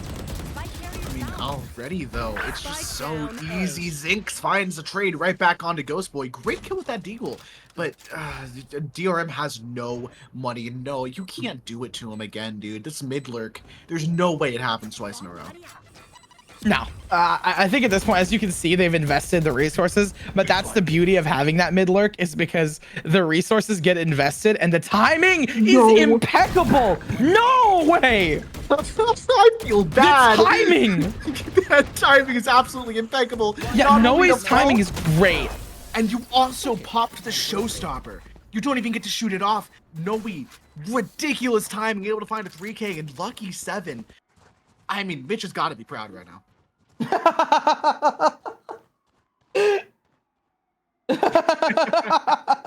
And we are laughing. The reason I'm laughing so hard is not only because I'm bent over and taking notes, but also because we just hear Mitch in our ear. Mitch, the lovely producer at Nexus here, it's just like, yeah, I am proud. He's like, a little, yeah, I'm proud. 7-0. I mean, 8-0 on the board here. 16-1, dude. It is crazy. That is wild. They've died one time. The confidence here is insane. Now I've seen crazier comebacks, so I'm not gonna discount DRM, but I will say it is hard to contend with stuff like this. Look at this mid hold. Like they've pushed all the way through here, and Noe is not lurking this round. The timings, the reads that Noe has had in terms of being consistent with when they push in has been like just inspiring to watch as someone who likes to lurk as a sentinel. I mean, yeah, we're seeing finally a little bit of mid control. They start on the retake, and yeah, lucky 7. I'm liking what I'm seeing from this hold. They're making sure to hold all the key important parts. Market gets pinched, Breach is stuck by himself, but there's still these 2 players towards A main that could pose a huge threat if not dealt with. I mean, I think they're going to be dealt with pretty quickly. Yeah. Trey's just gonna push in, try and take the fights here. Lucky 7 has that bomb down. They're kind of hunting at this point. Look at where they're pushing the fights to. Oh, it might come to bite them. Oh, it almost came to bite them. So you could 100% make an argument. Yeah, lucky 7 shouldn't have overextended. They could have. No, they overextend there. I think it's worth for them to go in and try to kill those rifles because they can buy next round. DRM cannot. A single person saving is kind of huge for DRM, and lucky 7, if 4 of them die to trade out 1 rifle, who cares? Look at they overextend because they planted the bomb and it is 9-0. Yeah, but that's why. Let's be blunt about it, XL. I would love to. You could give some analytical point, but when the analysts, when the color casters, like they just are playing better right now. Yeah, that's what's the matter. And I've given some like how to okay, maybe do this, maybe do that. But lucky 7 has done such a good job. What? 7 found. I mean, like 10 found here. Down 1 more towards mid. That spray was so crazy. I don't think somebody to check that man's PC. What on earth did I just witness? Please tell me you have a replay of that. Zinx, what the heck, buddy? What on earth did I just watch? Look at this spray. He gets completely blinded, Zinx. He doesn't even care. He just takes down 3 while he's moving. A stroke of luck? What? Or lucky 7. That is insane. I mean, that is just... I mean, I didn't expect that. Like, when I was talking, I was like, yeah, I mean, they're going to get 1. Maybe I thought they were going to fall back and it was going to be like... And then give you time to go and take care of the play-by-play, but like, damn. Damn, Zinx, damn! Give me some time! He's already back on site! This man is not slowing down. He's here to show that Lucky 7 is here. They want their $1,000. They're ready to win it. And Zinx, dude, oh, they're already dead. You don't have to keep doing this. Throws the nade, trying his best to hold on to Market. He might have finally met his match. No. It doesn't matter though. He's got a teammate to work with. And Morello coming in on the side. It's an absolute pinch, and Market and DRM doesn't have a thing in the world they can do about it. They kind of used that thrash to their advantage because the players managed to get out. Like Zinx managed to fall back enough that it was kind of bait. Like they tried to push in for DRM and Lucky 7 managed to win out. DRM, they used their timeout. Yeah. They used their timeout. They have cooked. They have done whatever they can here. DRM, they tried playing together, but they are just getting like kind of diffed by Zinx. That is literally my only analysis. Because they can try and play strong weak, they can try and read into the defaults. Noe has just been really good about their lurk timings, and so has Zinx with just being able to get in so incredibly fast onto site. Mitch, whatever you're playing Zinx, it's not enough. Oh, Ghost Boy finally finds an answer. He does get taken down. It's a nice little kill through the smoke, but he does get a little too excited. But do food, we're cool with that. Does finally get a bad food, gets a phenomenal trade right back. He's actually able to get 2 on the round. Lucky 7 for the first time. Might be sweating, but DRM still is down a player. They don't have their carry, but they absolutely can still do this without him. Oh, the pinch onto the poor Breach is about to come through. Yeah. At this point, right, DRM just lost their one hope of winning this round. And I was actually gonna say, their one hope of winning this round is that Breach ultimate, and it's gone. So, to be the bearer of bad news, DRM is in a 2v4 where Lucky 7 has yet to lose these. By the history and consistency of these teams, I doubt that it'll be a completely different story. I do like these micro plays though from DRM. I want to give them props wherever I can, kind of utilizing their utility to clear and take space together. They get spotted out though. They know the position of these players. They've been caught. Shots come through, and so does so much more. They peek out against it, and it's just a candy cane on the kill feed. But c'est la vie. 12-0. There's just so much to deal with there. Not only do you have to push them back out of market, out of sight, back to main. Once they go main, they can still contest the bomb. It's so difficult for DRM to get anywhere near sight. But I mean, hey, if they win pistol. Dude, I would love it. I would love to see it. I have seen crazy comebacks in the past. It's a timeout right now. This is the best time to timeout. They only get 1 per half, if I'm not mistaken. But that, like, if you get 2, you get 1 per half. So like they couldn't have timed out again on the previous one. They used it at a pretty good time regardless. Like it wasn't a bad time that they used it. This is literally the last time they can use it. This is the last, like they have to. So if they want to win if they want any chance, they have to just win pistol. When I was a player, man, we'd get ourselves into these unwinnable situations, right? One of my teammates would go, well, you know, hey, if Fnatic did it, folks, the scoreline Fnatic was 3-11. Yeah. This one might be. Hey, give him hope. Hard. Give him hope. I'm giving him hope. It is technically winnable. It is possible to win the game. It is physically possible to win a game like this. Yes, they absolutely can win this game. I don't think they're going to, but I would love to be proven wrong. DRM, what do you got for me? What shenanigans can you pull out in a truly do or die situation? They're gonna try and go fast, but Zinx's go kill strategy is probably the most surefire way to end your players here. Like realistically, Zinx getting that opening blood and now just being able to play retake towards this B site will be huge. Because now look at where Noe is positioned. They have some control of market. Zinx go down early. It's winnable now. I mean, technically it is. Lucky 7. Wait, their numbers are dwindling. We are seeing DRM's raise is just a little bit low. It's all down just to Noe, but I've seen him do harder. I've seen him do better. Can they move forward to make a single mistake? The breach afterslack does show him down just a little bit. I'm liking what I'm seeing. He might have found a timing once again. I mean, we've seen Noe. He finds these timings. He keeps it going, but no, Osmania cleans it up. They find their first on the board. And folks, it's still technically winnable.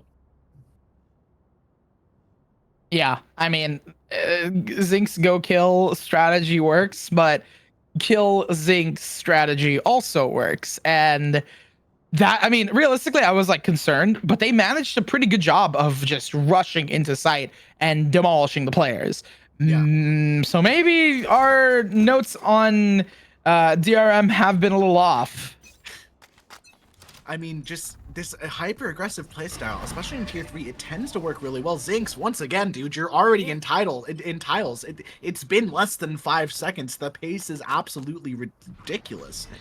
But they keep finding themselves with a free B side. Noe got a little excited. Notice the buy here, folks. I think Lucky 7 did force, so DRM could be in for a very rude awakening if they don't take each of these players seriously. Oh, Zinx! Get your confidence back, buddy. Missed the shot onto one, tries to take a shot at another. I mean, I like them. I like them buying up into this, right? You got to have some confidence. Yeah. And the numbers, they're falling in favor.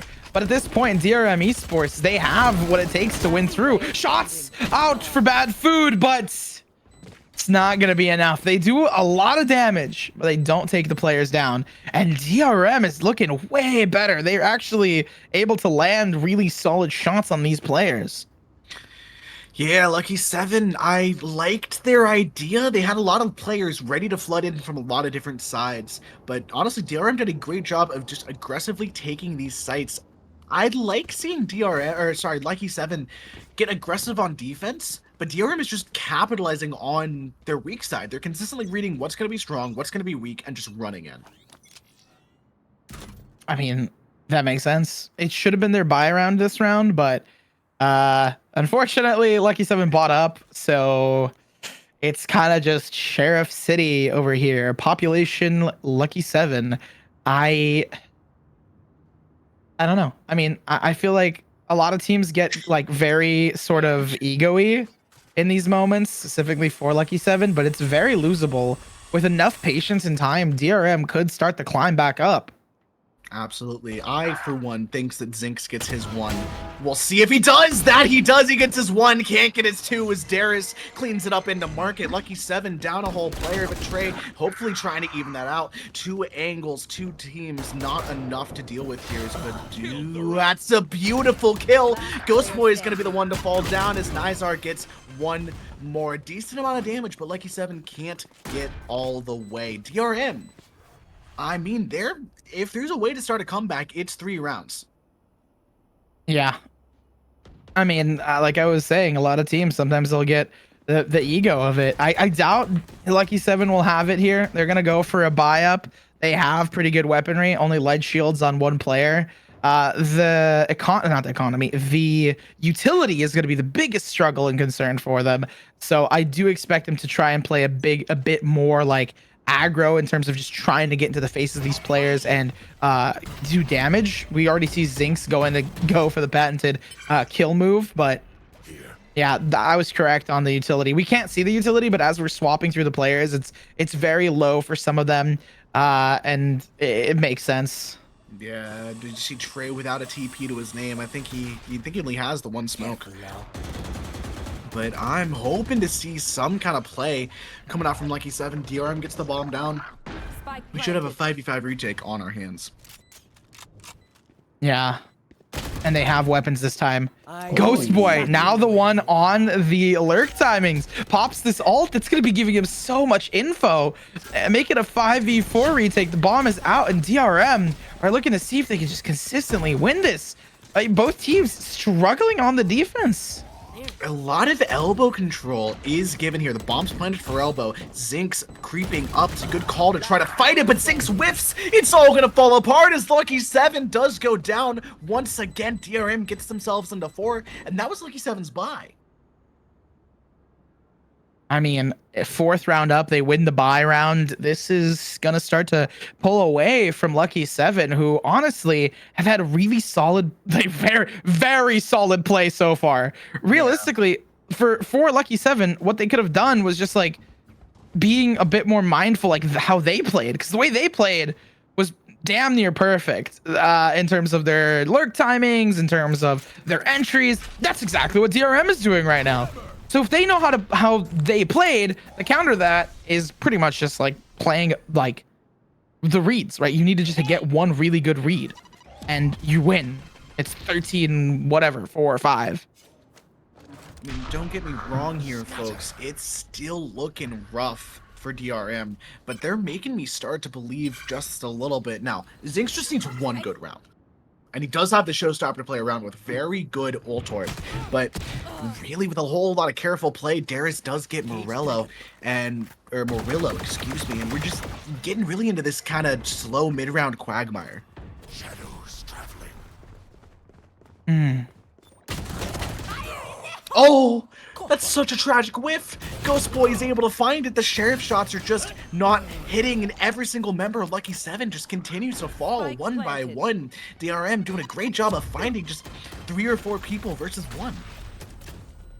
Oh, and for Lucky 7, they're saving this round, so it's looking like DRM wins. But the way that they've been winning right now is just insane. The flawless victory here will stack up their economy handedly so. I mean, that's exactly what they need. Getting their economy in that kind of spot, it pumps them up, lets them keep going. But keep in mind, folks, it really doesn't matter if they can buy for next or not. If Lucky 7, or if DRM loses, they lose. So building up a bank is helpful, but it's not exactly a be-all, end-all thing here. We're seeing Lucky 7. They have decent buy here, don't be wrong. Only one member on light shields. We're going to see if maybe they can find an answer. I think they can. Look at Zinx. Look at no. Oh. No, the trades are here. And I feel like some of that confidence is gone from Zinx. Like Zinx was pushing into people and he's doing the same now. So it's not like they're holding and like getting multiple kills like they did previously. What was it, the round I think it was round 10 where they got the 4K, but it's starting to like build it back up. Yeah, and already that Cypher tripwire actually gets broken immediately. Lucky 7 not quite able to capitalize off that nice little bit of a ping. But DRM, they have the bomb down. It's a 4v4. This is Lucky's best opportunity to close this game up right now. They also have really strong ultimates here. If they can pop at least some information, they pop that neural theft, it'll be huge for them. And the rotate capability is not the rotate, the flank capability is there if they fake the ultimate. They know the position. They know that it's going to be stacked up towards the back. Not found anything with the thrash. The numbers falling into Lucky 7's favor. Just like that, it's over. I was seeing a thrash. I was fully ready for a quick little thrash, get 2 kills, 1 swings out, find the last player trade. No, Lucky 7 just cleans it up, finds the kills just like that, and what was a possible miracle comeback from DRM just kind of falls apart. Keep in mind, folks, maybe not the result that DRM wanted to, but this is literally just like ranked. The more you win, the better. It's not just a binary 1-0. This round differential matters. Yeah, because the better the round differential is, the better it will be for your standings in the future. The thing that confused me is that like Lucky 7 kind of knew how they were playing. They're playing really aggro, pushing into site. They managed to take a lot of space, and they had really good post plants. So if you have all of that, what you need to do is, they sent Zinx out getting aggressive. That didn't work. Okay, so if we can't get aggressive and it doesn't work, they just kept trying different strategies. And sometimes they would try like similar strategies 2 times in a row. Thankfully, like they did, obviously they did manage to pick things back up, not letting it go too out of hand, because they also, right, like for the side of Lucky 7, the more that they win and the better their round differential, the better their, round differential, the higher they get. Look, it's 16 now. But if it was a 12-0, it could have been a little bit, 13-0, it would have been plus 13, and that would have sent them pretty high up. Yeah, I mean, they are losing out, I believe, on, 5 points there. That would have been 21-23. Thrive to greatness. We may not have just watched them play, but dude, look at how strongly they're contending here. They have lost 3 rounds the entire time they've played this tournament. Yeah, I mean, it's crazy to see. That's why it's top 6 that move on, not like just the top 2 per group, just because it's like, that's crazy. Just generally, that's wild. Well, that is a great showing from Lucky Seven. I will say, thrusting yourself up to that second position, it's a very solid start. I could say, if you lose the next game and it's a little close, I think you're still guaranteed in that top six. Yeah. But keep in mind, it's day one. It's all about building those early leads, putting yourself in the driver's seat, and trying to set yourself up for success. Get yourself on that map, seeing how high you can go. But with that, we're gonna be taking our own little break. Both these teams need to, take a break. Oh, we even get to see it also. Thrives to Greatness and Eternal Focus Crimson. The next matchup that we have, I believe, yes, that is the next matchup. So we'll see you guys then, and hopefully, well, we won't see sunset. That's just gonna be my read, though. Cheers.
Hello, folks. Welcome back. My name is Excel. You've heard me before, and you're hearing me again for the third time today, just in time for our third match. I'm still joined by my good friend Nerds. How you doing today, man? I am doing fan-freaking-tastic. I'm having a wonderful time, and I am excited because we're going to be seeing one of the teams. I think these guys were at the top of the standings so far. So If I'm not mistaken, I believe Thrive to Greatness has been doing a pretty good job, and they're leading some of the standings here. So I'm interested to see how they play things off. There we go. Thank you. I love being correct. When I saw Thrive to Greatness there, I was pretty hyped that they are literally leading the standings currently with only 3 rounds lost. That puts them not only at the top in round differential, but just is kind of crazy within 2 games. Absolutely, folks. We now get to see if they had a lucky 2 games or they really are just that. Personally, I'm going to say they're really just that. Round differential of 23 rounds is ludicrous. I was also going to say Eternal Focus Crimson. They have yet to pick up a win, but they're they have one too. I read that wrong in the wrong order. They have one too, just like Thrive to Greatness, but their round differential is 26-20. So they've been fighting a lot more to get up into these games, which honestly is going to be pretty interesting for me to kind of dissect to see how they play through. On the flip side, we've had some other teams go 2-1. Nexus Gladiators being able to play one more. Same thing with Luminescent Sapphire going 1-1, and Galactic Val, got that 1-2. Unfortunately, losing to with -14 so far. I think they're put up right now because they've played more, but realistically, right, all teams are going to be playing 4 rounds today. And with that, I mean, hey, we're going to be getting into the map picks and bans. Yeah, Fracture. I missed Fracture. Sorry to cut off, but like, no, I've been feeling the staleness of the map pool in my own matches, and I'm sure you guys have too. We're getting a new map. We're getting Haven back.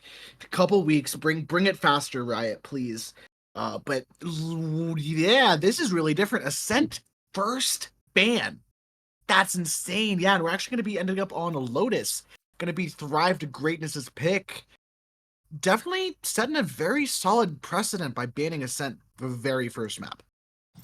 yeah, I think it was Eternal who managed to pick it near the end because they had to split. They had to ban Split or Lotus to decide who to play. It's Thrive to Greatness picking the side on Lotus, which is why the reason I specify that is not just correct, but also because it's interesting. Because Thrive to Greatness decided, well, we're gonna find out right now because it took a minute there. But I think, where are they? Yeah, they decided to go on attack first. It seems. Yeah, and we are once again seeing a Clove. Double initiator, single raise, pretty standard stuff. I don't know. Clove has been popular, dog. I'll tell you right now, I'm far more of a believer in Clove than I was previously. They're good. I thought she was another. I thought they were another Reyna. Not gonna lie. No, I mean, I'm just surprised that you like discounted it so quickly because I'm like, I've seen Clove be played, and they are a very solid agent and a very solid pick. Specifically for the player random, I expect that they're going to be kind of just going in first. EFC, they're just kind of talking it through. Obviously, you're going to go for some sort of smoke in that position, but they're just waiting it out. I'm going to talk a little bit about Lotus. Lotus is a map, right? 3 sites, just like Haven. I like Haven more than Lotus. I will always like Haven more than Lotus, mainly because my biggest gripe with Lotus is when you're on attack, you don't really have as much of a spread. Like, you can't go like deeper into space, which was a balancing tool that I'm assuming Riot used to make it a little less attack sided. I get it. Still makes me a little salty. I would love to spread out closer. On Haven, it's still extremely attack sided because you can spread out so much, and you can have a little bit more control if you're going to be slamming or defaulting or whatnot. But still, I can yap about this for hours. We're going to be seeing Lotus teams locked in and ready. Cypher going to be a very interesting choice here for the Sentinel. Cypher, it feels as if a trade, right? KJ, you get more general utility, KJ ult, literally one of the best ults in the game. By going KJ, you have that automatic gateway into C, into B, kind of sort of into A, but it's a little more awkward. Going Cypher there guarantees a stronger hold onto C, but you don't have that general utility. Cypher ult, don't get me wrong, I'm happy to have it, but I'm never going to build around it. Yes. I think it's very good it's like a support ultimate, right? It is like, if we're talking about like a little bit kind of like Overwatch, right? It's a support ultimate, more or less. Yeah. Yeah. You can use it kind of like to give yourself with a really good duelist, you can realistically get back into a very like unwinnable round. But other than that, you can't like be it's not like perfect, like you can win an entire game off of it. I mean, yeah, well, just waiting here for stuff to load up. I mean, Fade, obviously a very, very good pick here. Yeah, folks, we might have a bit of an issue here. Go ahead, look at the comps. They're great looking comps. We love them so. But we're gonna be getting ourselves back set up. Meanwhile, let's go ahead and take some time to talk about Lotus. Lotus is such a unique map, and It's such a really, it's such a good tee. yeah, you focus really on, yeah, it's a 3-site map, but attackers have such a hard time getting anywhere. If you look at just the general design of the map, they start with so little space. Very good with pastries if you make Lotus tea. Mm. But yeah, no. Yeah. On attack side, right? It's 3 sites. Attack side is something I talked about. The spawns, right? You needed to fight for control pretty early, which does provide a lot better counterplay. Realistically, if you think about it, like talk about C mount. Okay, look, A, right? Rubble. You take Yeah. Rubble control. You have to take control of Rubble. Either side needs to take control of that space rather than just getting it. Whereas, like for example, if you look at something like Haven, if you look at C long, like not C long, but if you look at just like the beginning of C, you can get long control a lot quicker. Or Haven, for example, towards A, you can get lobby control a lot faster on A. So it feels a little bit easier to maintain that space once you've gotten it as an attacker. But for the defense, it does give some teams really solid like defense sided strategies where they play retake or they fight for control early, and they're really good at just holding sites and just being stationary with an op and managing to pick players off super early. One of my favorite things to do in ranked is just to flash out of C mound and then try and catch them on a timing as they're pushing in. So as the players are about to hit mound, when I hear someone picking up orb, you flash as breach, you flash as sky, you throw a gecko blind for your teammate, your duelist pops out, you get like a couple of easy kills. The duelist might die, but as long as it's going to be a 1-for-2 kind of situation where we get the trades, then it all works out. We're going to be cutting straight to the action though. Drive to Greatness picking up the pistol. And folks, already this is a bit of a switch up. Thrive to Greatness is actually down right now. They are really going to be struggling. Or wait, no, folks, I'm a moron. I am not a smart person. Thrive to Greatness doing exactly what they should be. They're just shooting in the head. I'm going to go ahead and throw it over. I don't know what's going on. I wouldn't say you're dumb. I mean, it was their buy round that they were losing players, so you could have assumed that Eternal Focus Crimson, they could have picked up rifles, but they didn't. So who's to say? We're getting straight to the action though. Drive to Greatness immediately in the rifle round. And already you're to see this dichotomy we're talking about.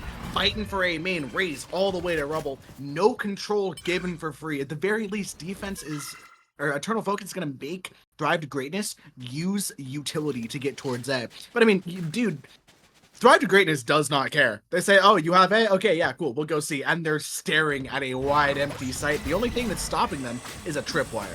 And, you know, if Smarty shoots it, I think it's kind of just over. Yeah, I mean... Oh, yeah. He didn't shoot it. It's all falling apart. Thrive to Greatness actually does lose a player there. And yeah, that's a great pick for Eternal Focus. I mean, they also Thrive to Greatness does have weapons to combat this play with, but Eternal Focus needs to retake. They managed to push in, finding 2 off the rip. Thrive to Greatness not thriving. They're not living up to their name here as they get demolished. I mean, it is the bonus round for them, so it's not the end of the world, but as you can see, looking at the economy, it has been damaged for Eternal Focus Crimson. I mean, just looking at the kills, I mean, obviously we're thrust right into this game, so we don't have that same kind of buildup. But Lunatic, 6-1 on a KJ nonetheless. 9 times out of 10, you see your big gunner on a raise, on a jet, something like that. But, oh, excuse me, folks, Lunatic, absolutely killing it right now. Really close to that lockdown, which, as I said, is a huge ult to try to build around. I mean, that is around you. That is where you do want to build things off of. Like neural theft, maybe not so much, but showstopper definitely. Eternal focus, they could use it for the retake really well. And something we didn't get to talk about was double fades, right? The choice of initiators here. Focus Crimson is going for breach, and I'm not gonna lie, I would prefer breach on this map for the defense side if I was starting, mainly because you want to win as many rounds on that first half. You're guaranteed to play 12.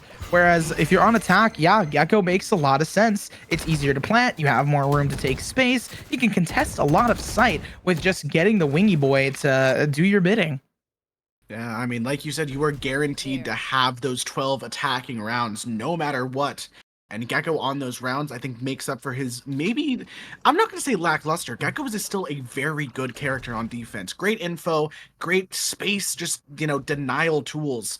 But already, Drive to Greatness. I like what I'm seeing from Lunatic. Oh, great lurk. Omen has to give it up. And yeah, look at how spread out Eternal Focus is right now. They have to respect so much. They do. They have done a decent amount of damage. The time has been taken away, so Eternal Focus does keep Thrive to Greatness at bay, but I still have to say that they want to plant the bomb. Rotate. Look at the showstopper. It's being invested by Bryce, but it's going to be for naught. It's going to have to find someone. Locks in a pick.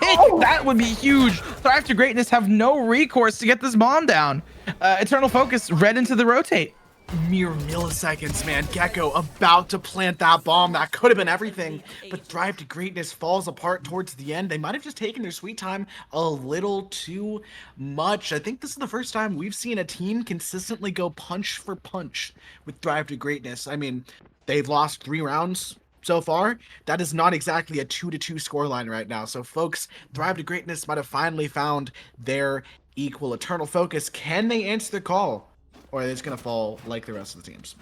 Hey, I see you rubbing off on me. I'm rubbing off on you. Well, anyway, we're starting to get some rhymes back into it. Eternal Focus now with 2 ultimates to boot. That neural theft that I discussed, but a really powerful one for retake, Nightfall. Now, I talk about this because hopefully we'll see them kind of changing the way that they play. Realistically, for the post plant, for the side of Thrive to Greatness, they would like to probably play more off-site, or at least in a less predictable spot. Like, they plant towards A, probably not going to hold up in tree. At least I would hope that they don't hold up in tree, because otherwise it would be really bad for them. The plant's going to go down, and Eternal Focus, they're totally okay with playing this retake. Ooh, Augie, that is exactly what you need. He jumps down. Timing. Ooh, phenomenal timing. Gets the gun now, and I think Eternal Focus, they might be in a little trouble. Drive to Greatness has so much more to work with. Ooh, the angle's not being watched as EFC is trying his best to find something. Virus, you got to try to find an answer, and this could be incredibly stressful. Oh, the shots are coming out, though. Bryce, look, picks up 3, trying to take the fight. They do pinch, though. Unfortunately, the time is there. Eternal Focus Crimson picking up the 3rd round.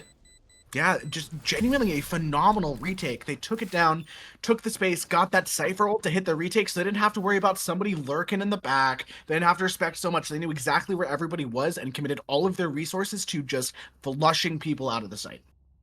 Yeah, and now, I mean, looking at the rounds that they managed to win, it was a defuse, a timing, and then a defuse.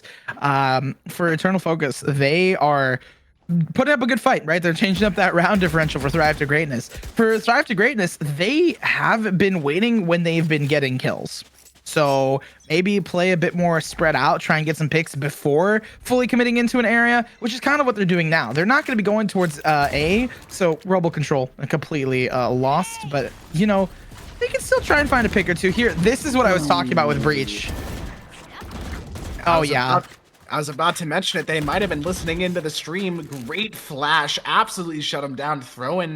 Showing really the power of that paranoia. And yeah, I mean, we talked about controlling the mains, right? Control A main, control A C main. And that is a textbook lesson of why it's so important to hold on to it. Yeah, I mean, I was talking about how the Breach, I would prefer them on the defensive side. And that's exactly why. Just so useful. Strawberry. What a beautiful name, honestly. But also just playing really well with their team. Hello?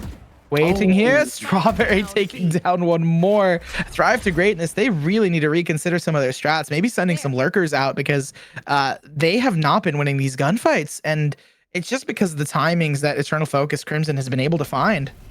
I mean, that was just such a good contact play. You saw one towards Link, kind of 30 just jiggling seconds left. ever so slightly. That way, Strawberry just absolutely able to unleash the power of the sun onto Thrive to Greatness, and they got, probably a kill and a half out of it. Now, Strawberry is ready to do the exact same thing, but with a stun, folks. And they're going into a blender. There's no way on earth they're able to pull this out. But yeah, Ellie Joe pulls it off, and yeah, Eternal Focus gets yet another timeout win. Yeah, they're just managing to press the issue as much as possible. Rafe is just being pushed by everyone, and they're losing the fights. Like, don't get me wrong, Eternal Focus, I get it. You've been winning. You've won 4 in a row. You have a lot of economy, but you are losing so much by doing that. A great timeout spot as well. They don't want Eternal Focus to get that 6th round. They're going to do it for the 5th and potentially lock it in. I do think it is an eco, though, for the side of it. Thrive to Greatness. Oh my gosh, I have T2G, so I forgot the 2 acronyms for a second there. Nah, you're I completely get it, but this is the first time we've seen Thrive to Greatness actually challenged, right? I mean, this is a genuine match. We've seen, 12 zeros, 13 threes all day, but folks, welcome to the real game. We're getting into a close competitive match, and honestly, Thrive to Greatness is going to have to change something up, or else I think, honestly, Eternal Focus could just overwhelm them, run away with the map. I like that the social vote is also 50-50. Just kind of just chilling there. It's a close match, folks. We're very much split. We're split both on the desk. I'm pretty sure I could ask production would be split, and y'all, the community, are split as well. So this is a very exciting, incredibly intense match. He did it. He got the thing. Lero, I don't know if I'm pronouncing you right, but you bought an outlaw, and I love you for it. Look at this read. 4 light shields. That man currently has an op. I mean, basically, this is what Riot wanted, right? This is exactly what Riot wanted. And so that's what they're gonna get. I mean, that's exactly what they're gonna get, I guess, at least right now. There's the ultimate going out on site. It's going to be absolutely washed out of it. Roth, the player who was doing so good, and I think with the hero rifle currently, going to try and do some damage, but they're just going to get countered. Getting back towards safety. Bomb is down. Shots come through. They're found for Thrive to Greatness. Roth picking it up where they left off. The numbers have been dwindling. Augie, though, has a rifle in hand, so it's not going to be a complete waste of space and time. Lore. Oh, look at where Lunatic is. Unfortunate. I mean, already, though, that's exactly what Thrive to Greatness needs. Can this outlaw work as intended? Both players are 1 HP to it, but they've got rifles, folks. This is not looking easy. The Omen Smoke comes down, little bit of cover, and the Classic just is not going to do it there. An incredible upset. Thrive to Greatness. Fantastic stuff. I mean, they won off the timeout. It was a round 7 eco. It was a round 7 timeout. They managed to win round 7. So realistically, that was the perfect time for them to time out. And now they're going to start hopefully building up some of their economy. Although it is going to be another rifle, and it's not an eco for Thrive to Greatness. They do also have Lunatic. That ult is something you can play around. Realistically, seeing if they can get some space towards C, potentially planting it down, space towards A, regardless of where they go, they should be kind of focusing on that lockdown.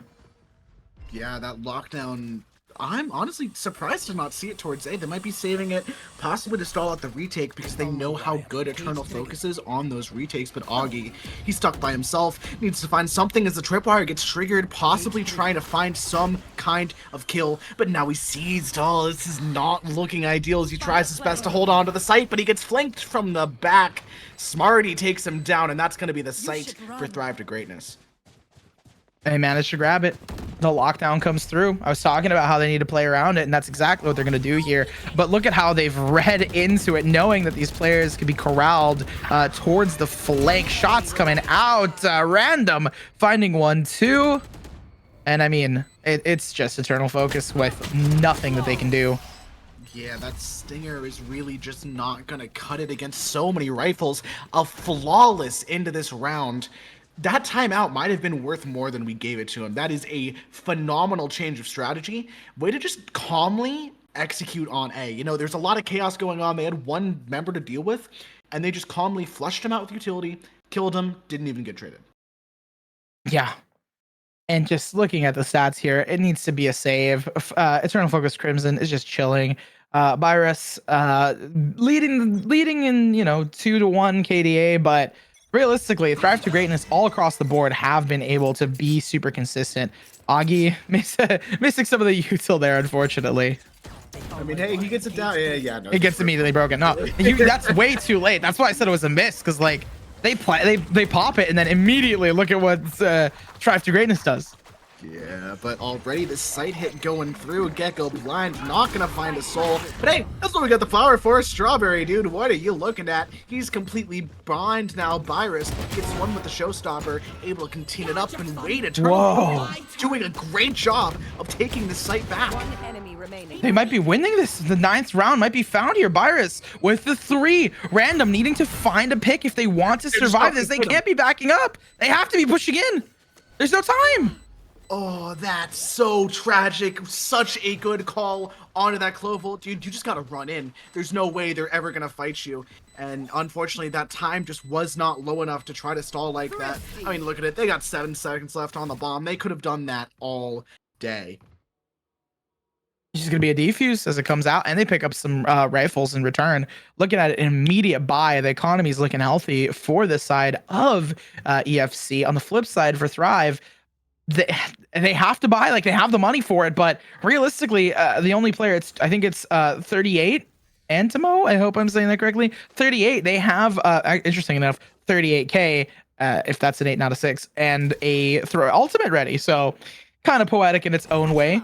Random also has some money to boot, but realistically, they're going to have to go for this kind of broken hero rifle play. Yeah, this hero rifle is going to be so important.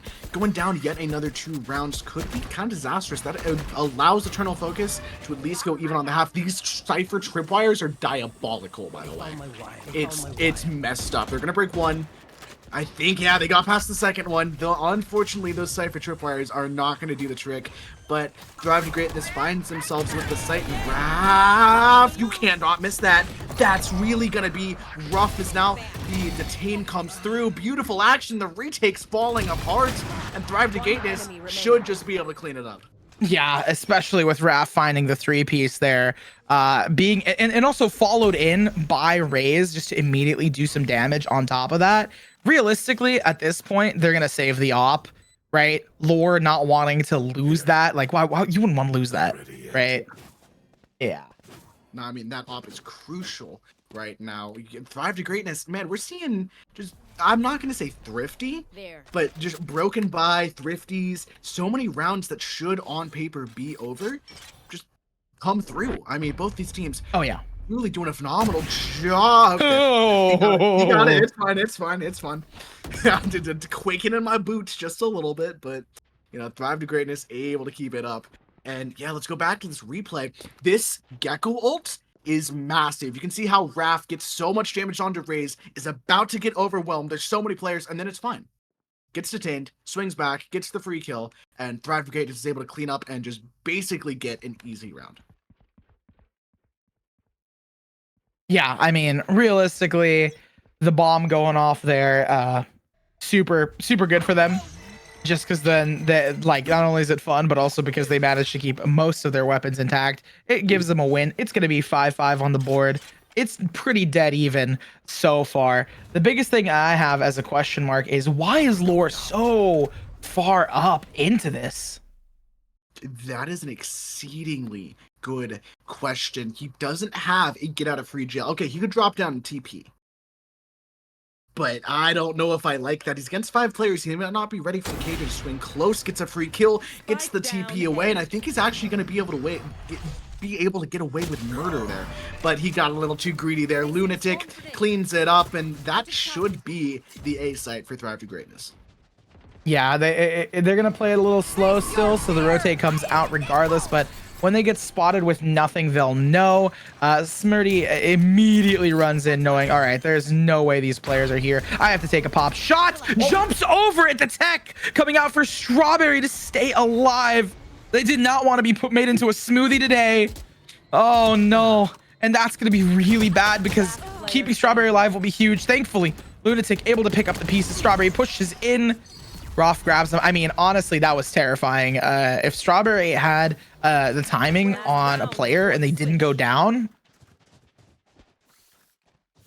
Yeah, no, the the shenanigans were strong with that. Strawberry able to keep himself alive. Eternal Focus, they just couldn't do anything about it, if that makes sense. Strawberry was able to live, but the round was already so far gone. I mean, yeah, we're seeing both these teams really getting close. Thrive to Greatness starting to build their momentum back up, right? Don't get me wrong. It's been a half dominated by Thrive to Greatness towards the backside of this half, and hopefully they're going to be able to keep themselves up, get this 5-7 and close it out, just like we, see Thrive to Greatness continuously do.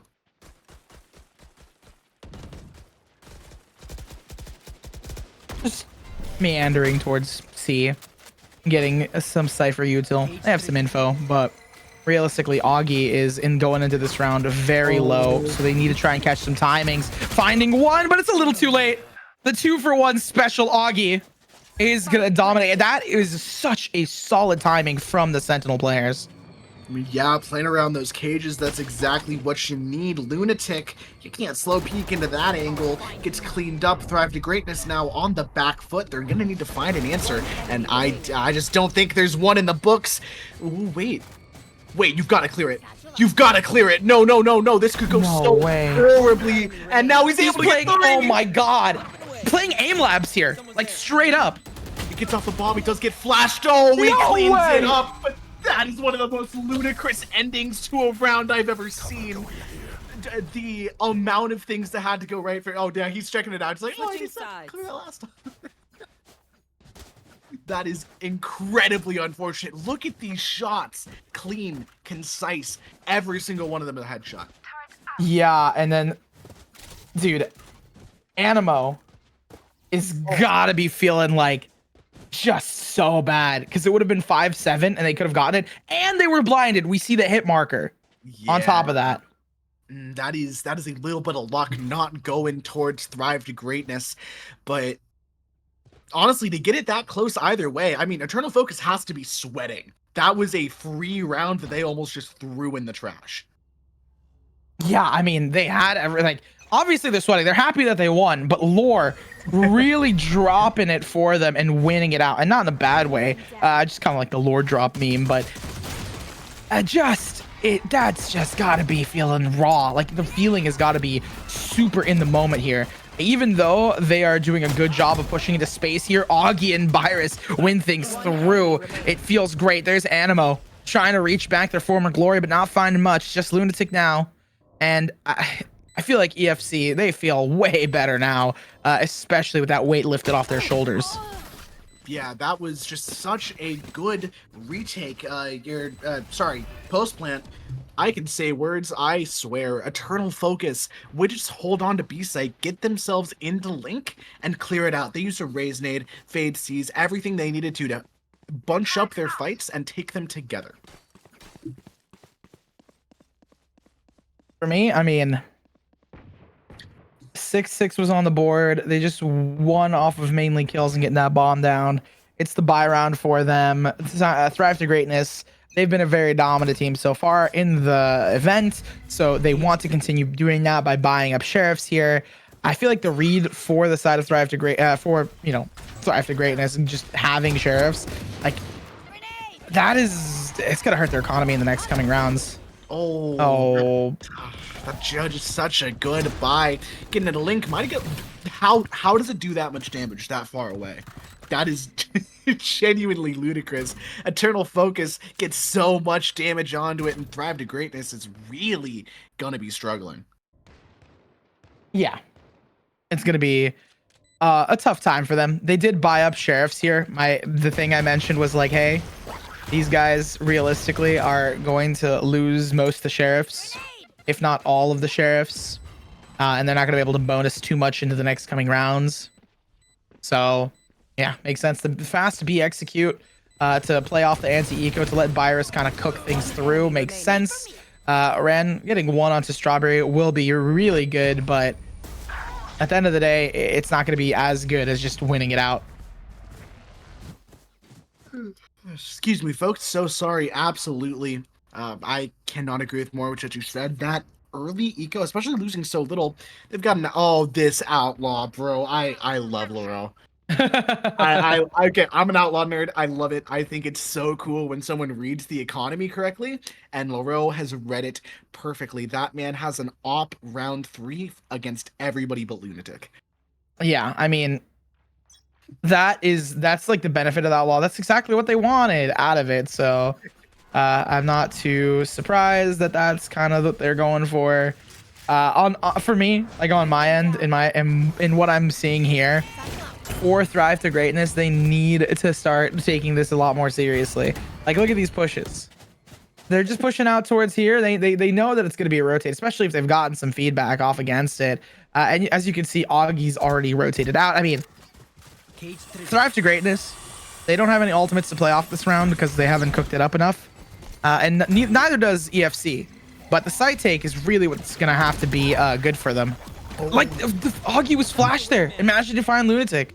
Feels like a little bit of confidence has been lacking here. It feels like Thrive to Greatness, their plan is just to go shoot them. Which doesn't seem like it's working very well. EFC is just doing, I mean, they're all stuck against this outlaw in such, never mind, my bad, Antimo. It doesn't matter. He can just say go shoot him, because that's exactly what he's gonna do. 3K coming off for Thrive to Greatness. Genuinely insane stuff coming out. Yeah, I think the funniest thing is it's kind of like the redemption for Antimo, who was who had a 4-piece previously, and then they lost the round. It was literally around 12 that had happened, so it's pretty close to their heart. Pretty recent. Gives them a little bit of time to bounce back. No, that is just such a ludicrous way to turn around a round. Eternal Focus played it right, got on site, set up their crossfires correctly, and then Thrive to Greatness just shot him in the head. I mean, it's it's so hard to deal with that other than to just say win your gunfights. Did we see the economy? I wanted to see like who was what, because yeah, thank you. I love your prediction. Sorry about that, because I think Thrive to Greatness is buying up into this, and they are. Like it makes sense that they will, but it's just really interesting to me that they decide to go for it. It's a level of confidence that feels unmatched. I feel like at no point Thrive to Greatness has ever felt like considered the idea that they might lose this match, which is it's a really good mindset to have if you can use it productively. Oh wait, Virus, that could have gone so well, but Lunatic's able to clean it up, cleans up this hit now, and yeah, their kind of wonky force buy is working in their favor. Yeah, I mean, the wonky force buys really do. I mean, if you have a team that understands, like, okay, we're going in with this, so head taps, you got to be careful of head taps versus not head taps.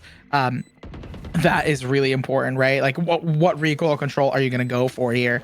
And Eternal Focus, they're doing a pretty good job of making their way downtown and getting that bomb down. Now they're just going to be playing from Mound, and all they have to do is take this fight. This is where Antimo can really shine with the Gecko, but unfortunately, it's just going to be immediately countered and sprayed through. Maybe the defuse can come. Oh, Rob. Yeah, the close. Ooh, no, Elro cleans it up. Antmo maybe trying to make something happen, but yeah, no. All of Eternal Focus, they're leaving. The bomb's over. It's either they actually all live. That's exactly what Eternal Focus needs. And Thrive to Greatness finally starting to get punished.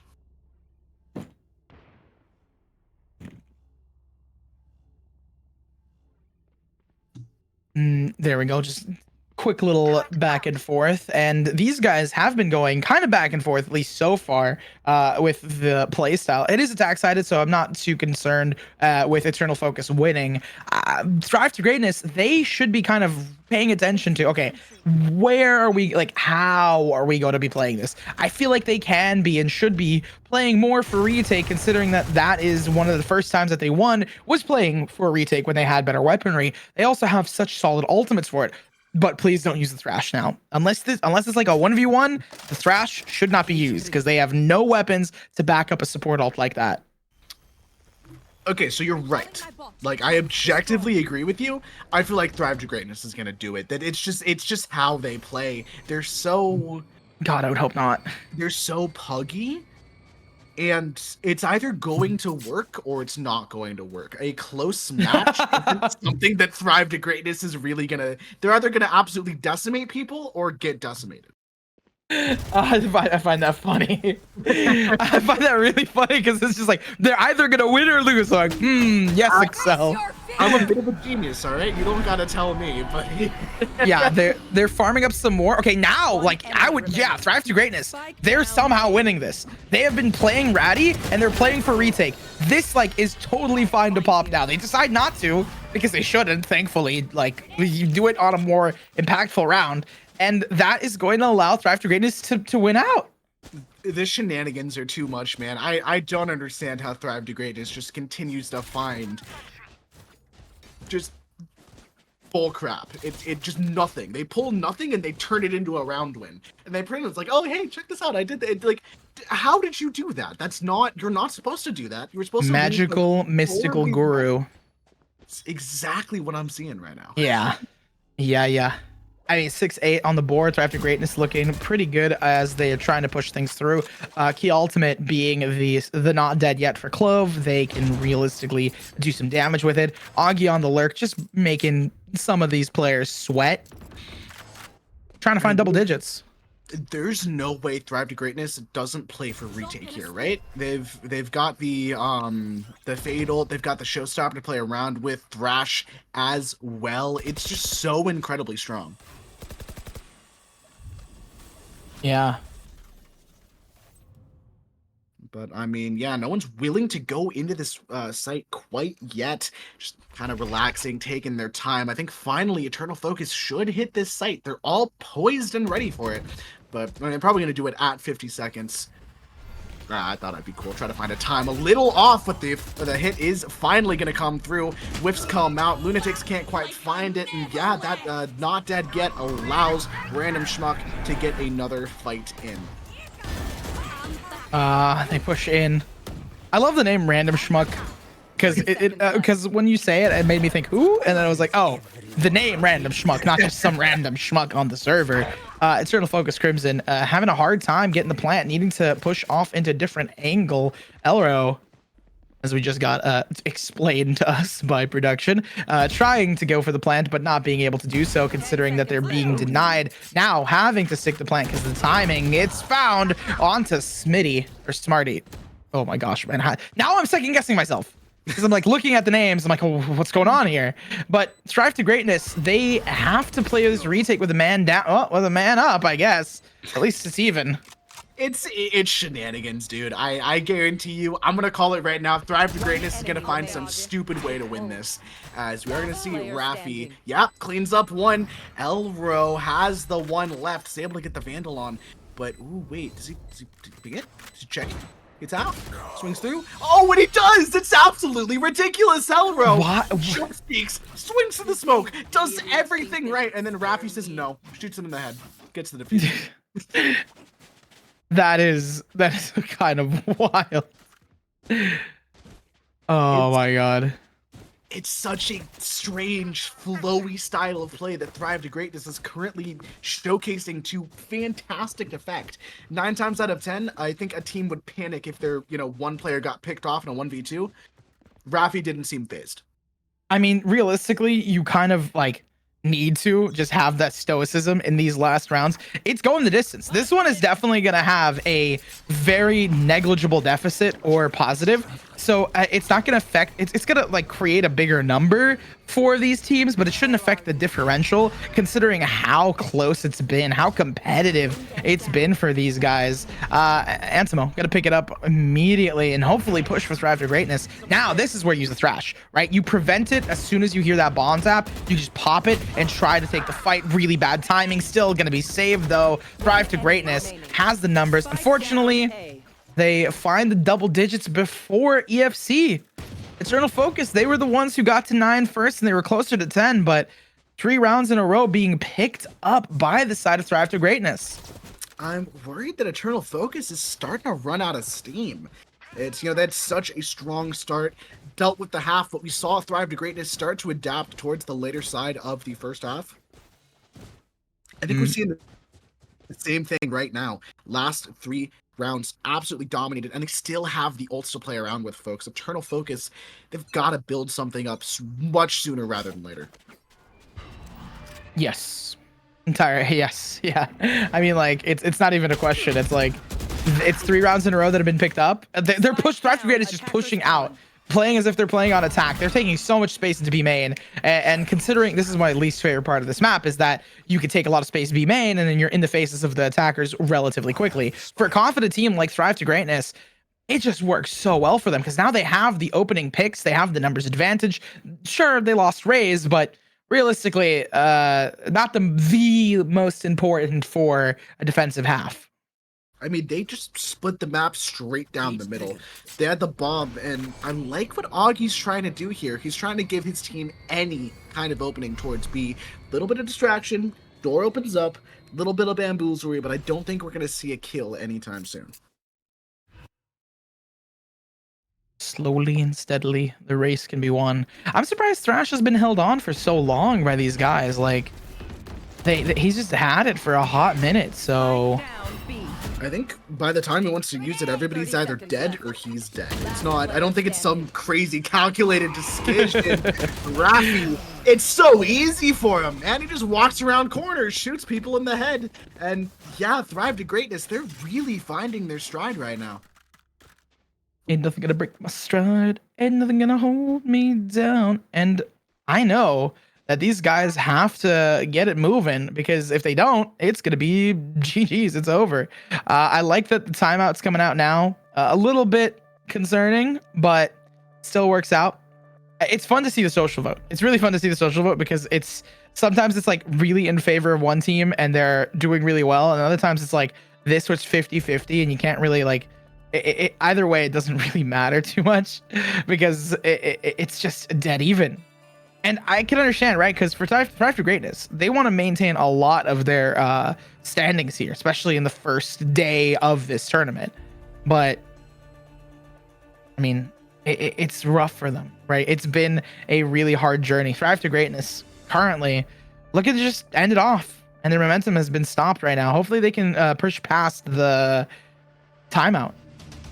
I mean, it's really what's going to be dependent on who's going to win this, right?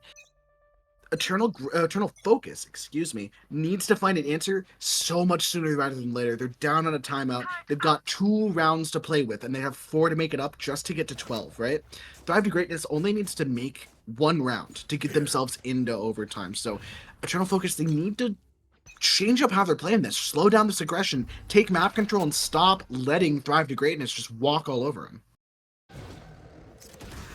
It is, yeah, 11-9. I mean, for Eternal Focus, if they can win this, I've had some reads where if they win this, it could go into overtime or it could go into Eternal Focus's favor just because of the way that the maps kind of break down on the round differentials. But I don't think that it is the end-all be-all for this round, especially because Thrive to Greatness, even though they've lost some players early on, they still have so much utility. The ultimate was already invested, as unfortunately Animo is going to be caught off guard. They need to take some of these fights. They missed the shots.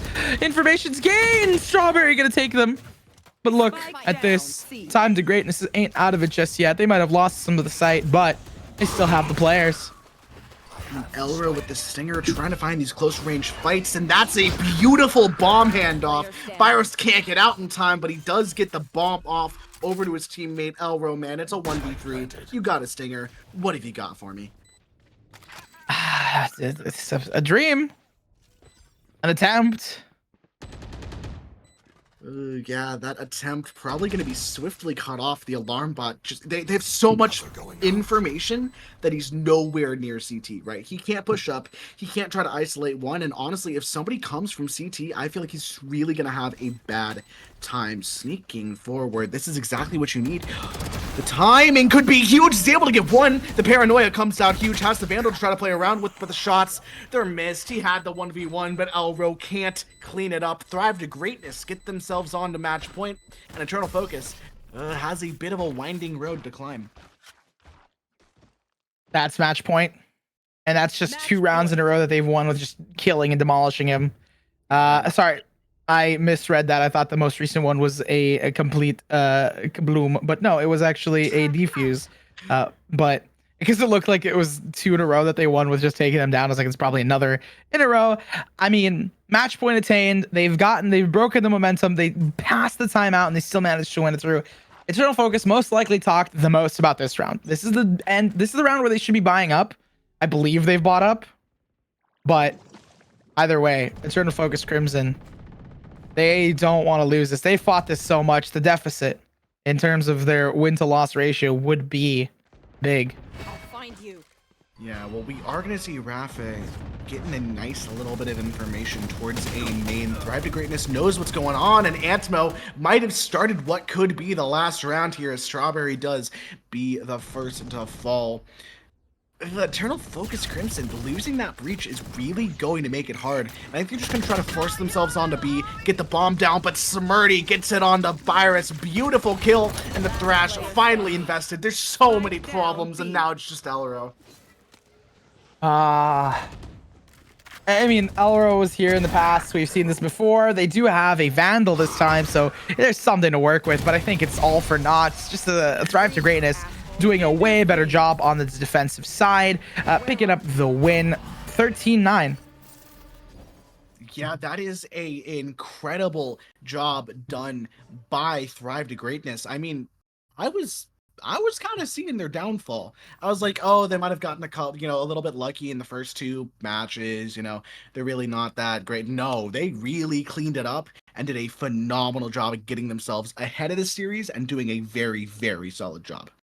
Yeah, I mean, realistically, the thing that I was the most concerned about in that time was just seeing if Thrive to Greatness was going to continue this role or if EFC was going to be able to come back. I wanted EFC to come back, right? EFC, they did a really solid job of fighting it off through and through. But near the end, I think the biggest issue was that their sight holds were rather lackluster.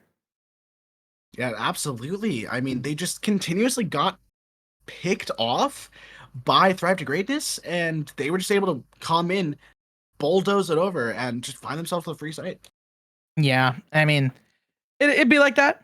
It'd be like that. But it happens. Thrive to Greatness is going to continue off in the standings. We're going to look at them right now. At the top 3 played, and then a solid round differential. I mean, something I mentioned, right?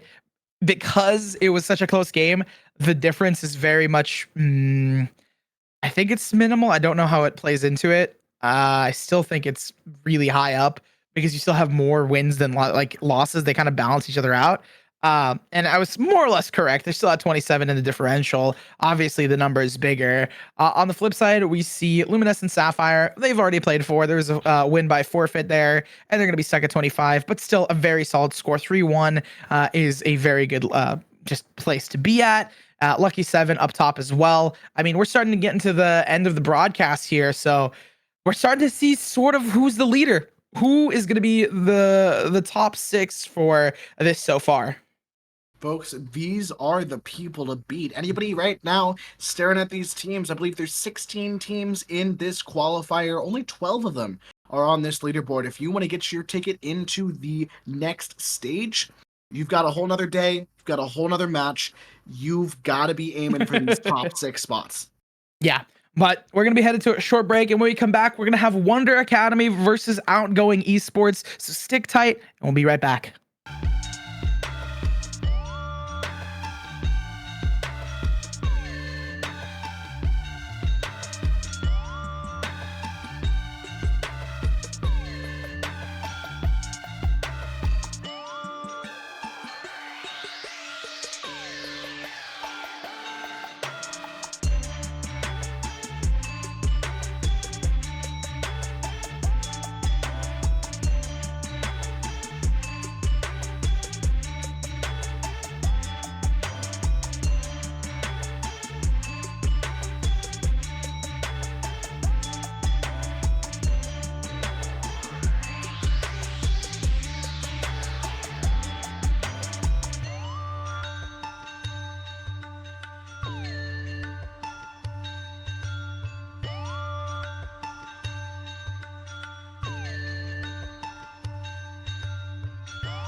Hello, folks. Welcome back. I am still Excel. I've never changed. And, folks, we're getting into the very last bit of Nexus. This is the last match. We've gotten 4 whole matches. This is the last one. Wonder Academy versus Outgoing. I'm joined here by Nerd's Corner Yeah. for the last time.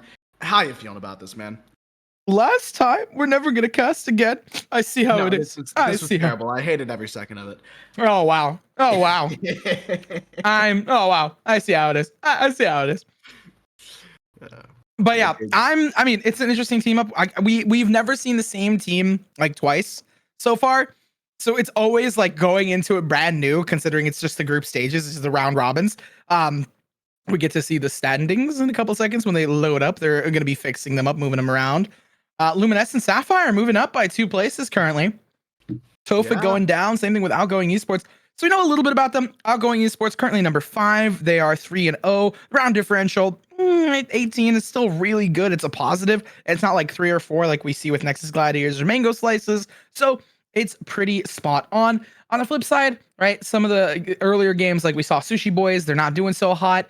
Eternal Focus Crimson, same thing. They have a 2-round differential, which is, it's fine, but they still have they lost one of their games, so it does bump them down a little bit more.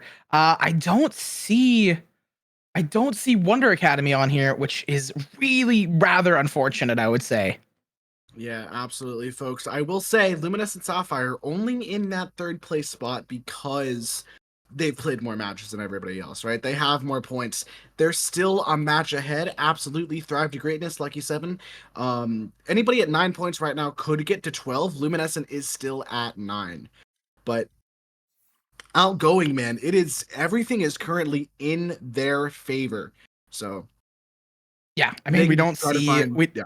we I was gonna say we don't see Wonder, so like I can assume that they've been not doing so hot. I am just getting word that Wonder is currently 13th in Ooh. these standings. Now, don't be wrong. Now is a very good time to get yourself up, but it's gonna be rough. I mean, we've been seeing Outgoing. They're pretty high up in the standings. It should be pretty solid for them.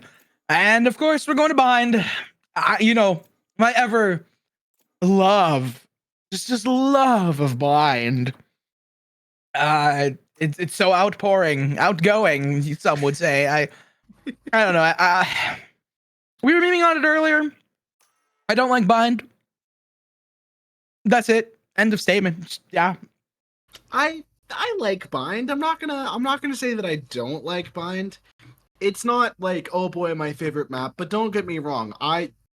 You can catch me on North America servers locking brimstone, smoking showers, and having a grand old time. But What are you doing in the showers? I'm smoking showers. Don't worry about it. It's fine. It's just for map control, I swear. But, but I mean, already we're seeing No Shot OG are about to go are the first triple controller comp I've ever seen, right? I mean, it could work. Double controller works. Triple, they're probably just trying to figure out who's gonna swap. Yeah, They locked Omen.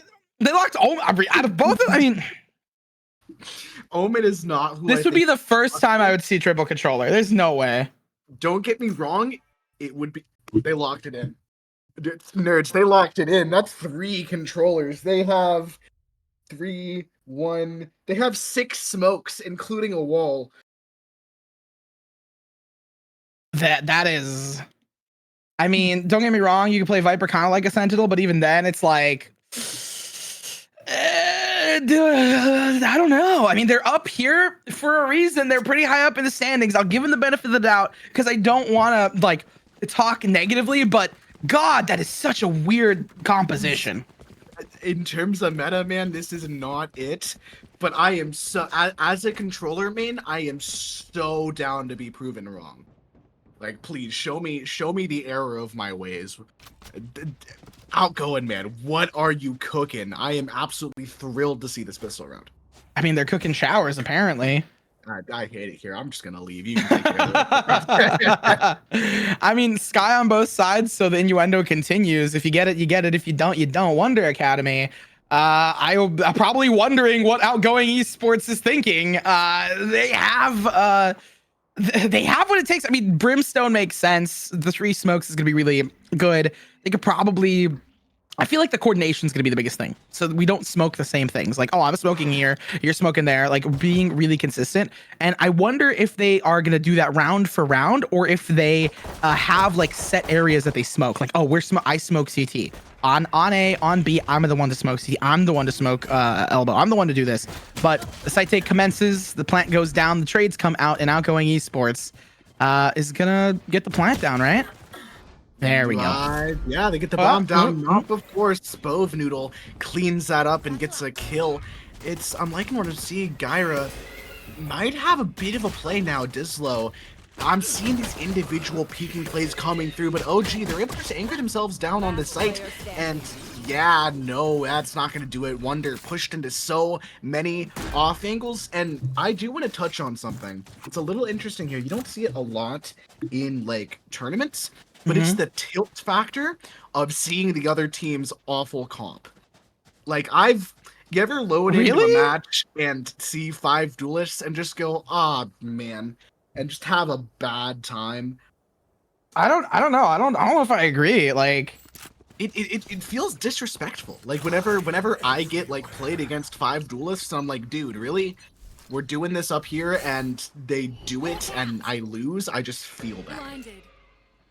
I guess like I can see what you're going at, what you're getting at, but I feel like this, considering that this is an official match of some kind in the tournament, I don't fully agree that it's like just that simple. I mean, this is a Liquipedia. It's like a 1K tournament. It's the round robin stage. You're testing the waters. So I can kind of respect what Outgoing is going for, but at the same time, I can understand your perspective on like the tilt factor.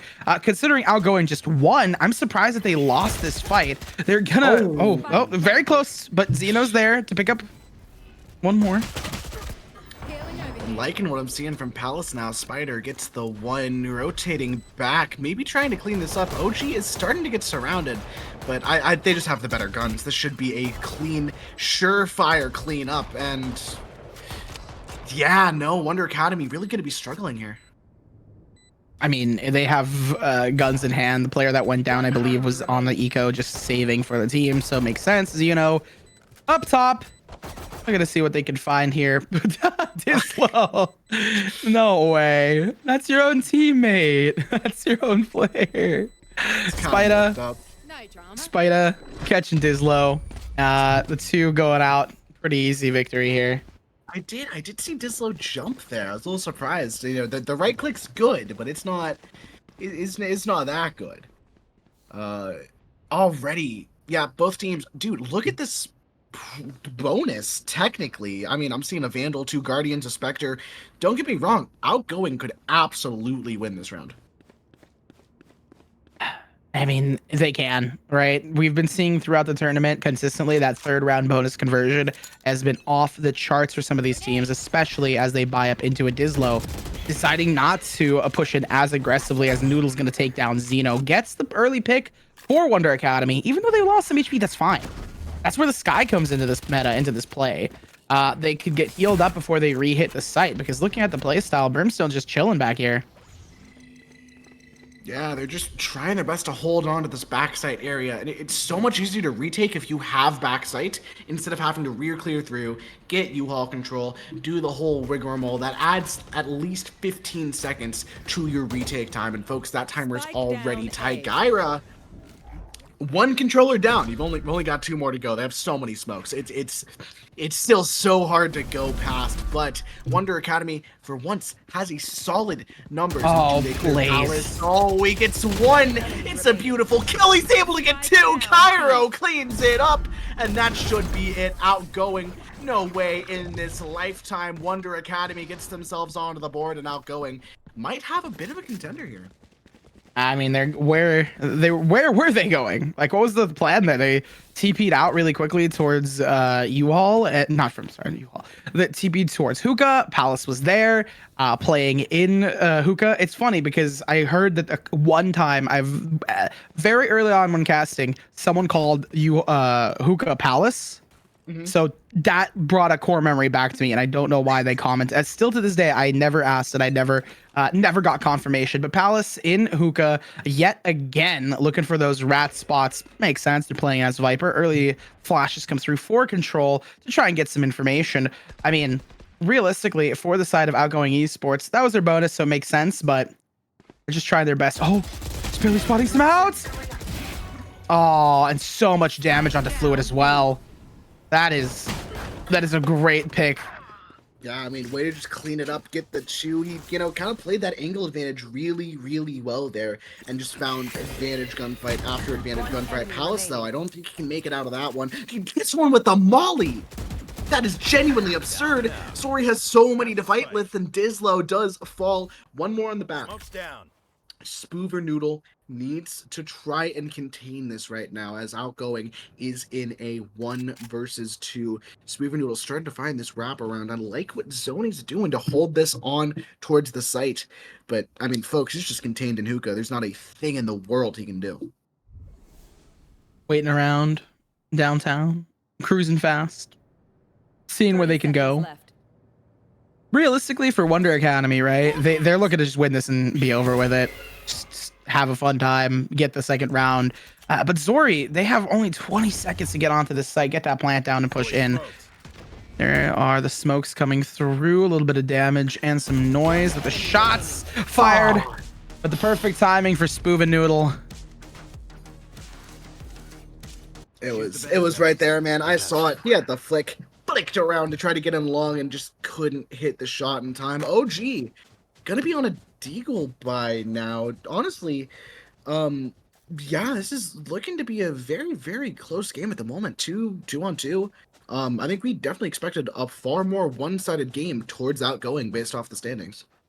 Yeah, I mean, the standings are one thing, and obviously Wonder Academy is still playing, but Outgoing Esports just, I mean, you got to give credit where credit is due. When it comes to the standings, you got to just give some level of trust into them, because otherwise we haven't seen them play. Obviously, with the more tape you get of these teams, the better it is to read them.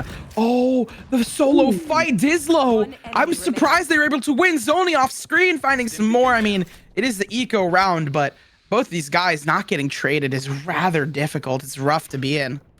It's literally just Spydor stuck by himself, maybe trying to find something, but there's just so little. Spida, what can you show me, man? Swings through, able to get one. Zoni's gonna be the first to fall, but it's a 1v4. He's surrounded on all sides, and the bomb is down in enemy territory. Gyra shuts it down, not in this lifetime, and Wonder Academy actually takes the lead. Yeah.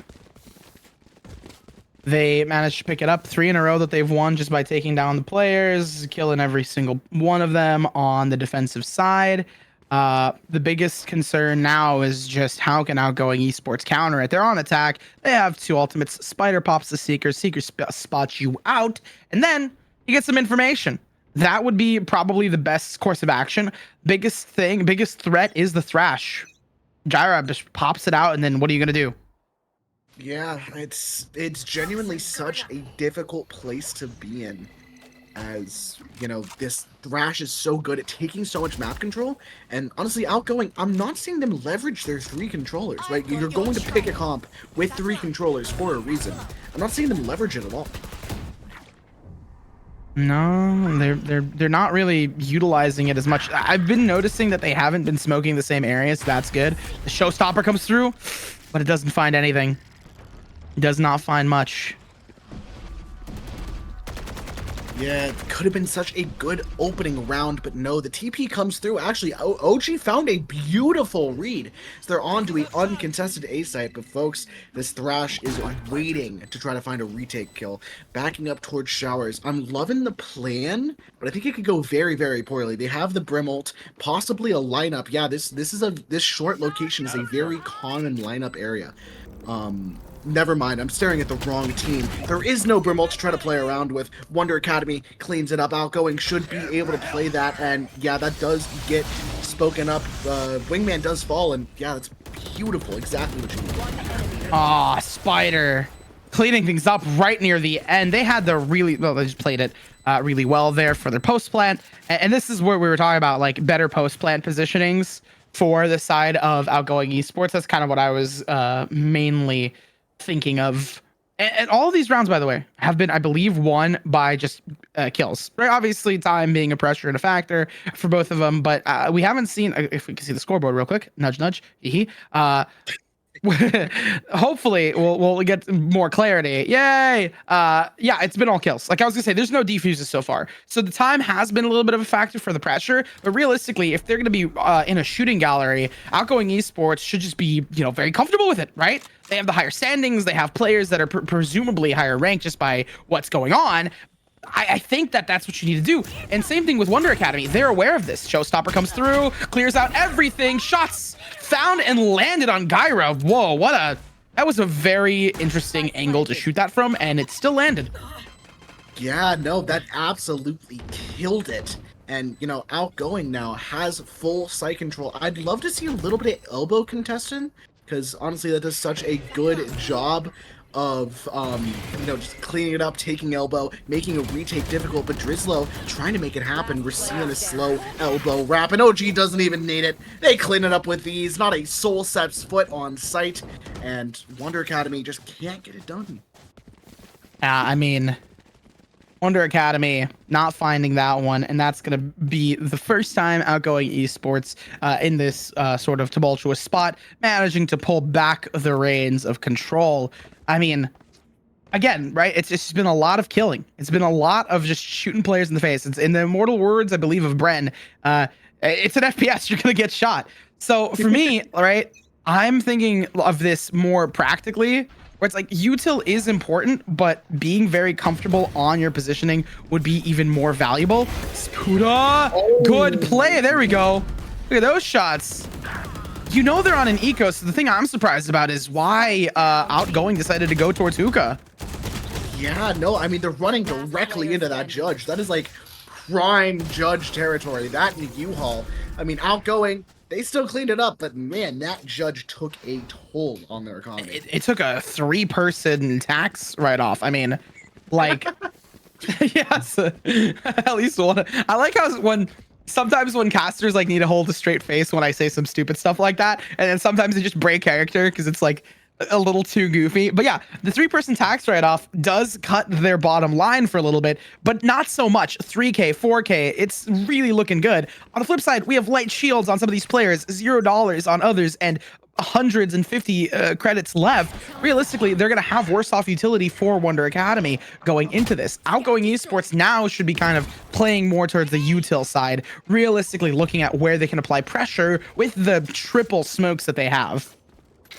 God, I just hate the Valorant government taking taxes out of my well-earned economy paycheck. You're seeing Zoni, maybe a little bit of taxation. I don't see any representation right now as Outgoing gets themselves onto site. Zoni gets one traded out almost immediately. And Wonder, I mean, yeah, no, Wonder Academy gets themselves with a honestly not great retake. Oh, the pushes come through. The 1-for-1s are there. But again, Outgoing Esports, they have the numbers. What a read from Palace, though. Managing to bring it back in favor of Wonder Academy, the ultimate opening of the sky. But look at the position from Cario. Oh, they're just waiting out here. They're super... They're in a great spot here. What? I thought they were about to pick up one. It was going to be a 1v1, the favorite 1v1 situation. But no. Managing to pick up both players lining up in succession with a spray. We do have a replay. Yeah, we have a replay onto the Palace picks here going into the counter on Cario. It is now when I remembered the words that you famously said and quoted somebody else. Cairo. It's an FPS, dude. They're getting shot, and this is such a good example of that. Cairo, dude, the ability to just pick one off through a smoke like that is so good. Yeah, and for Outgoing Esports, just trying to show us how they are do it here. That is going to be the 4th round in a row that they have won so far, picking up the 6th and leaving Wonder Academy on the eco. Ooh, but that Skyblind does really force Long to be rough. That's the widest swing I've ever seen, and yet there's not a soul trying to trade it out. Outgoing, it's easy pickings, shooting fish in a barrel, and that's going to be the B bomb site now. Cairo stuck on the flank. Folks, Wonder is in a world of hurt. Gone here. 2 players still alive. They're going to try to come from the side, but I don't think it's going to be the biggest victory for them. Only 2 players. Dislo, just vibing around here. For the side of Outgoing Esports, they have, I mean, there's no reason for them to use any ultimates. There's no reason for them to do anything here. They just hold off. They're going a little bit for the hunt because they need to get away from that bomb, but I feel like Wonder they're just going to die to the bomb and chill from there.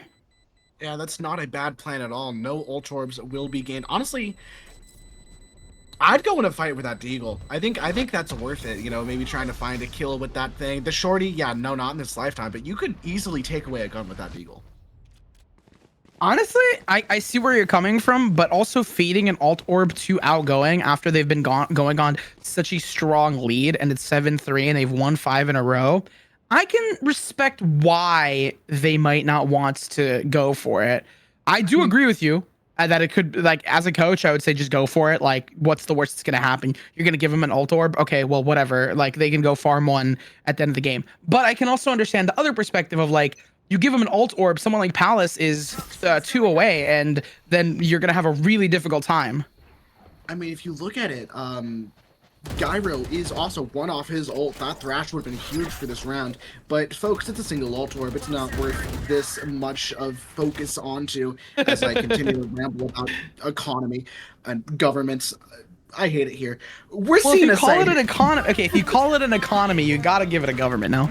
You're so right. You want to start a Valorant government with me? We could like tax people all. Okay, back to the game. It seems like a candy cane kill feed as the numbers are falling in Wonder Academy's favor. Talking about that Thrash, it's gonna get popped into the ultimate.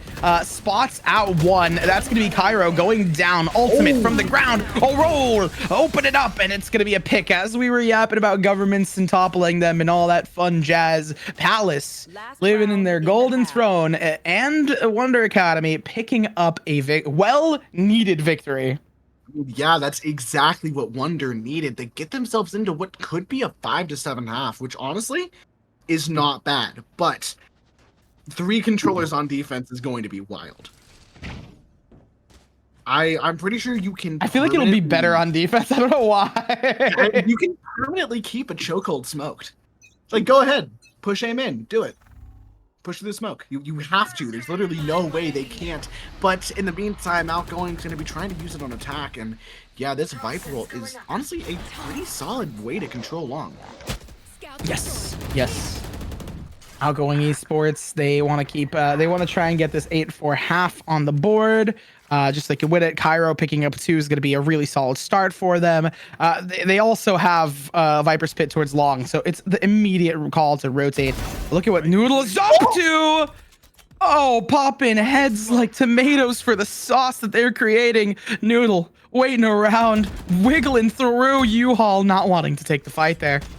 That's just genuinely such a good, quick 1-2 pops the heads, and that's exactly what you need. As yeah, it was genuinely unwinnable for Wonder, but those quick 2 kills get him into a 2v3. OG's making it a little more difficult as Fluid starts to keep it up. Cairo falls, and he gets the 4th. That's exactly what Outgoing needs, and they get themselves into a 4-8 looking scoreline. Yeah, I mean, makes sense. The 4-piece for Cairo is gonna net them a lot. Just in terms of their stats and standings, but considering that the sides are flipped, ultimate's not really gonna matter. They also used their ultimate previously. But yeah, on the half, 8-4, something I was like, yeah, they want the 8-4 here. It makes sense that they're going for it. I'm thinking like OG Esports, right? They have the triple controllers. Something you mentioned was just like keeping chokeholds contained. I mean, and my thought process is you could spread it out so well. Like you could spread out the controllers so well, because Brim can smoke 2 by himself, and Omen can smoke 2, and then Viper could smoke all of B. Like, look at how they've set it up here. Yeah. And already those. Ooh, that's a great quick deagle pick. They're actually able to hold it. Dude, that's so smart. I genuinely did not think that they'd hold that one, but Shower is contained. Now the players on site have so much more to worry about. One does fall, Dallas gets another, and that's exactly what Wonder needs. Dallas is able to get 4. It's absolutely ridiculous now. Outgoing absolutely could win this. Oh, Fluid. It's gonna be 15 HP. It's both players are 1 HP to the fight, but no, Fluid's able to find it. What on earth did I just witness, folks? It's too long. It's too long. The monarchy falls. The monarchy falls. The monarchy is going to fall. 9th round obtained with the defuse coming out for Outgoing Esports. Fluid. Like, that was a lot of just. And you know why we say, like, sometimes I'll say waffle, right? Because you're making, you're not, you know, it's not like just putting a straight hole through. It's just like just all the different small little punctures there. That was really contended between the two of them, and it looked like it could go either way. Down to 5 HP was really funny, but also now the stress mounting for the side of Wonder Academy. Yeah, I mean, that is a huge round for Outgoing. Palace able to do so much, but not enough, especially when he missed on that ace. That's just so tragic. Gyra now, hopefully trying to take a little bit of long control. Where's the Omens? Oh, there it was. Never mind. It's on the map. Yeah, no, the controllers were able to do so much, and they just have so much map control. I mean, the early showers play was probably the highlight of that previous round in pistol. Yeah. But a couple shots towards Hookah is not gonna be remiss. Cairo tags up Viper for a decent amount. Wonder Academy now trying to hit this quick rotate. I don't know if they're ready for Zori to be waiting. Actually, it's a high-low. Oh, that's so difficult to push through. A little bit of short control could absolutely decimate Showers, and that Viper wall is going to do exactly that. Oh. The Viper wall. The default one is just so powerful. The shots come through here. Picks found for Wonder Academy as they're trying to net themselves something. They even pick up some guns for the road. 30 seconds left. I mean, Spike planted. 40 seconds left, right? 45, make it 30. Time is running out. Wonder Academy has the read here. Yeah, I mean, this is very, very winnable for Wonder Academy, you know, despite Outgoing being in this, you know, predominant lead here. It's very doable for Outgoing to walk away with this. This Gyro, he's surrounded on all sides. That dice angle is a little bit precarious, and now Spooter needs to clean it up. He can't quite do it. Fluid being, he's being preoccupied by Fluid, and that is going to do it. Another Ongoing. defuse. Yeah, no, Ongoing gets themselves into 10. I mean, that's makes sense. They should win that. It was really dominant though for Wonder Academy. They managed to get a lot of picks there. I feel like they're gonna start flourishing on this attack side, considering that it's their buy to win and their players to farm. Just a sidebar, really randomly. I learned that in the middle of the stream that the new map just dropped. So looks really sick. Yeah. Very random sidebar. You're good. I saw it in between one of our breaks. It's a good map design. I know a lot of us are very tired of these, you know, this same stale map pool. So folks, get excited. You can now fall off the map in your ranked match. Yippee. Oh, shots go through. Yeah, beautiful stuff. Gyro able to keep it up. Spida is able to clean that. Ooh, OG Cario. Yeah, just Drizzlo is going to fall there, and it's an even trade from both sides. We're seeing a 4v4, and Thrash is taking so much space towards Showers. Oh, shots coming through for OG as well, and they're on Sheriffs. Oh, backed up in a corner. Thankfully, they get countered by Zeno. Wonder Academy now, just like no recourse. Zeno getting out of dodge, not wanting to be traded by the Noodle themselves. Still, they fall just as fast as they appear. Absolutely beautiful stuff there. Able to get the quick 2-1 onto that, you know, general dice area. Outgoing is doing such a good job of controlling the map and retaking. Yeah, they know how to play this. They also want to go look at the new map.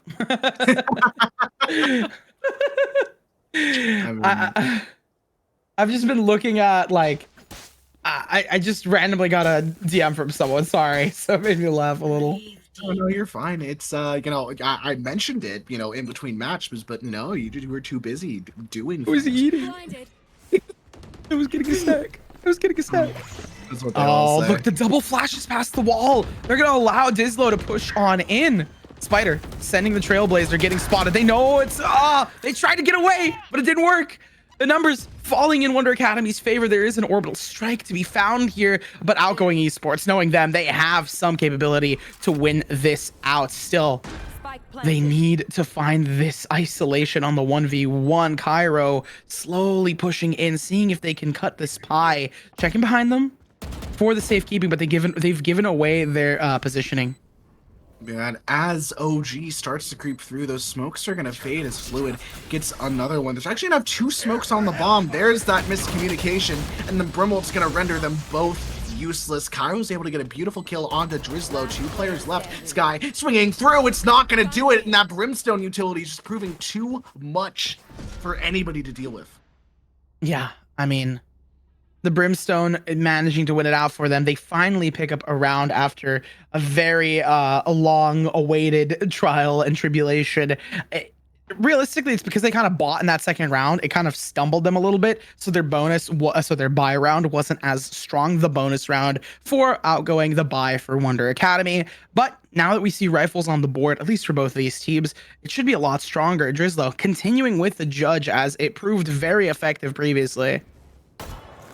Yeah, Spider trying to jump peek, possibly has some kind of opening here, but folks, I'm not exactly thrilled with Wonder Academy's chances. They did a great job of, oh wait, that judge, oh it's so huge, Spider is able to get it in the last second. Drizzlo, he had that man dead to rights. But Wonder Academy now down a player, chooses to pick the rotate, and Omen's going to be the one to answer that call.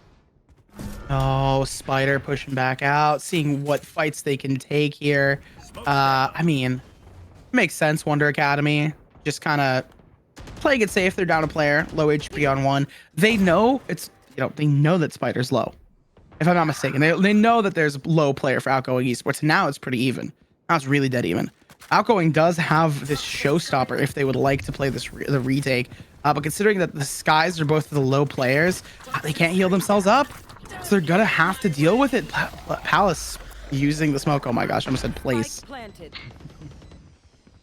I mean, yeah, we are seeing Xeno now starting to creep forward. This Viper's pit is going to be a pain to deal with. The showstopper. Oh, he's going to use it at the right time. Doesn't get the Viper, but he does get one. Traded out almost immediately. Wonder Academy starting to dwindle as Outgoing. Oh. One gets still almost able to find it, but Fluid finds that trade. Spove and Noodle can't stop Outgoing from finding their match points. And that's going to do it. Match point attained after all of the things that happened there. 12th round on the board. And honestly, I mean, that realistically, it was really tight. And if the scoreline was a lot tighter, it would be rough. But considering that there is a 7-round differential between these two teams, Outgoing Esports should be realistically locking it in either now or within the next couple of rounds. And that's the prediction I have. Right, Wonder Academy has had a really rough time. On the defensive side, their retakes were not as strong, unfortunately, so their executes here should be really similar. Oh no, the team coordination's off. Yeah, it's definitely rough for Spider to be trying to find that. I like when he's creeping forward, as he does get that flash, trying to... I don't know, Spider's just playing too close to that smoke as Drizzlo is able to get one onto Zeno. The trade comes right back, and Outgoing now trying to close this one out. Flash comes through for Spider. A little bit of a self-flash as they fall back here.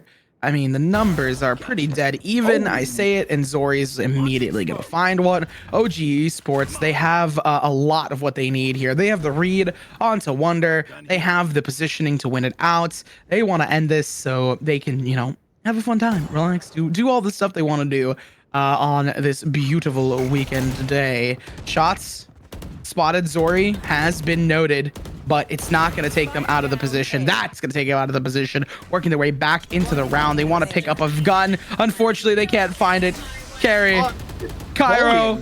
At this point, just like Zeno, like they're just pushing it with Zeno. They know the timing is there. The side profile. The side profile spotted. I swear, I think it was the side profile that was spotted, just like a hip or something. Noticed, spam through, but immediately traded out. Regardless, that's going to be Outgoing Esports winning 13-5. Yeah, that's going to be very nice for that differential there. Talking about, that just pure round differential, getting more rounds than the other one.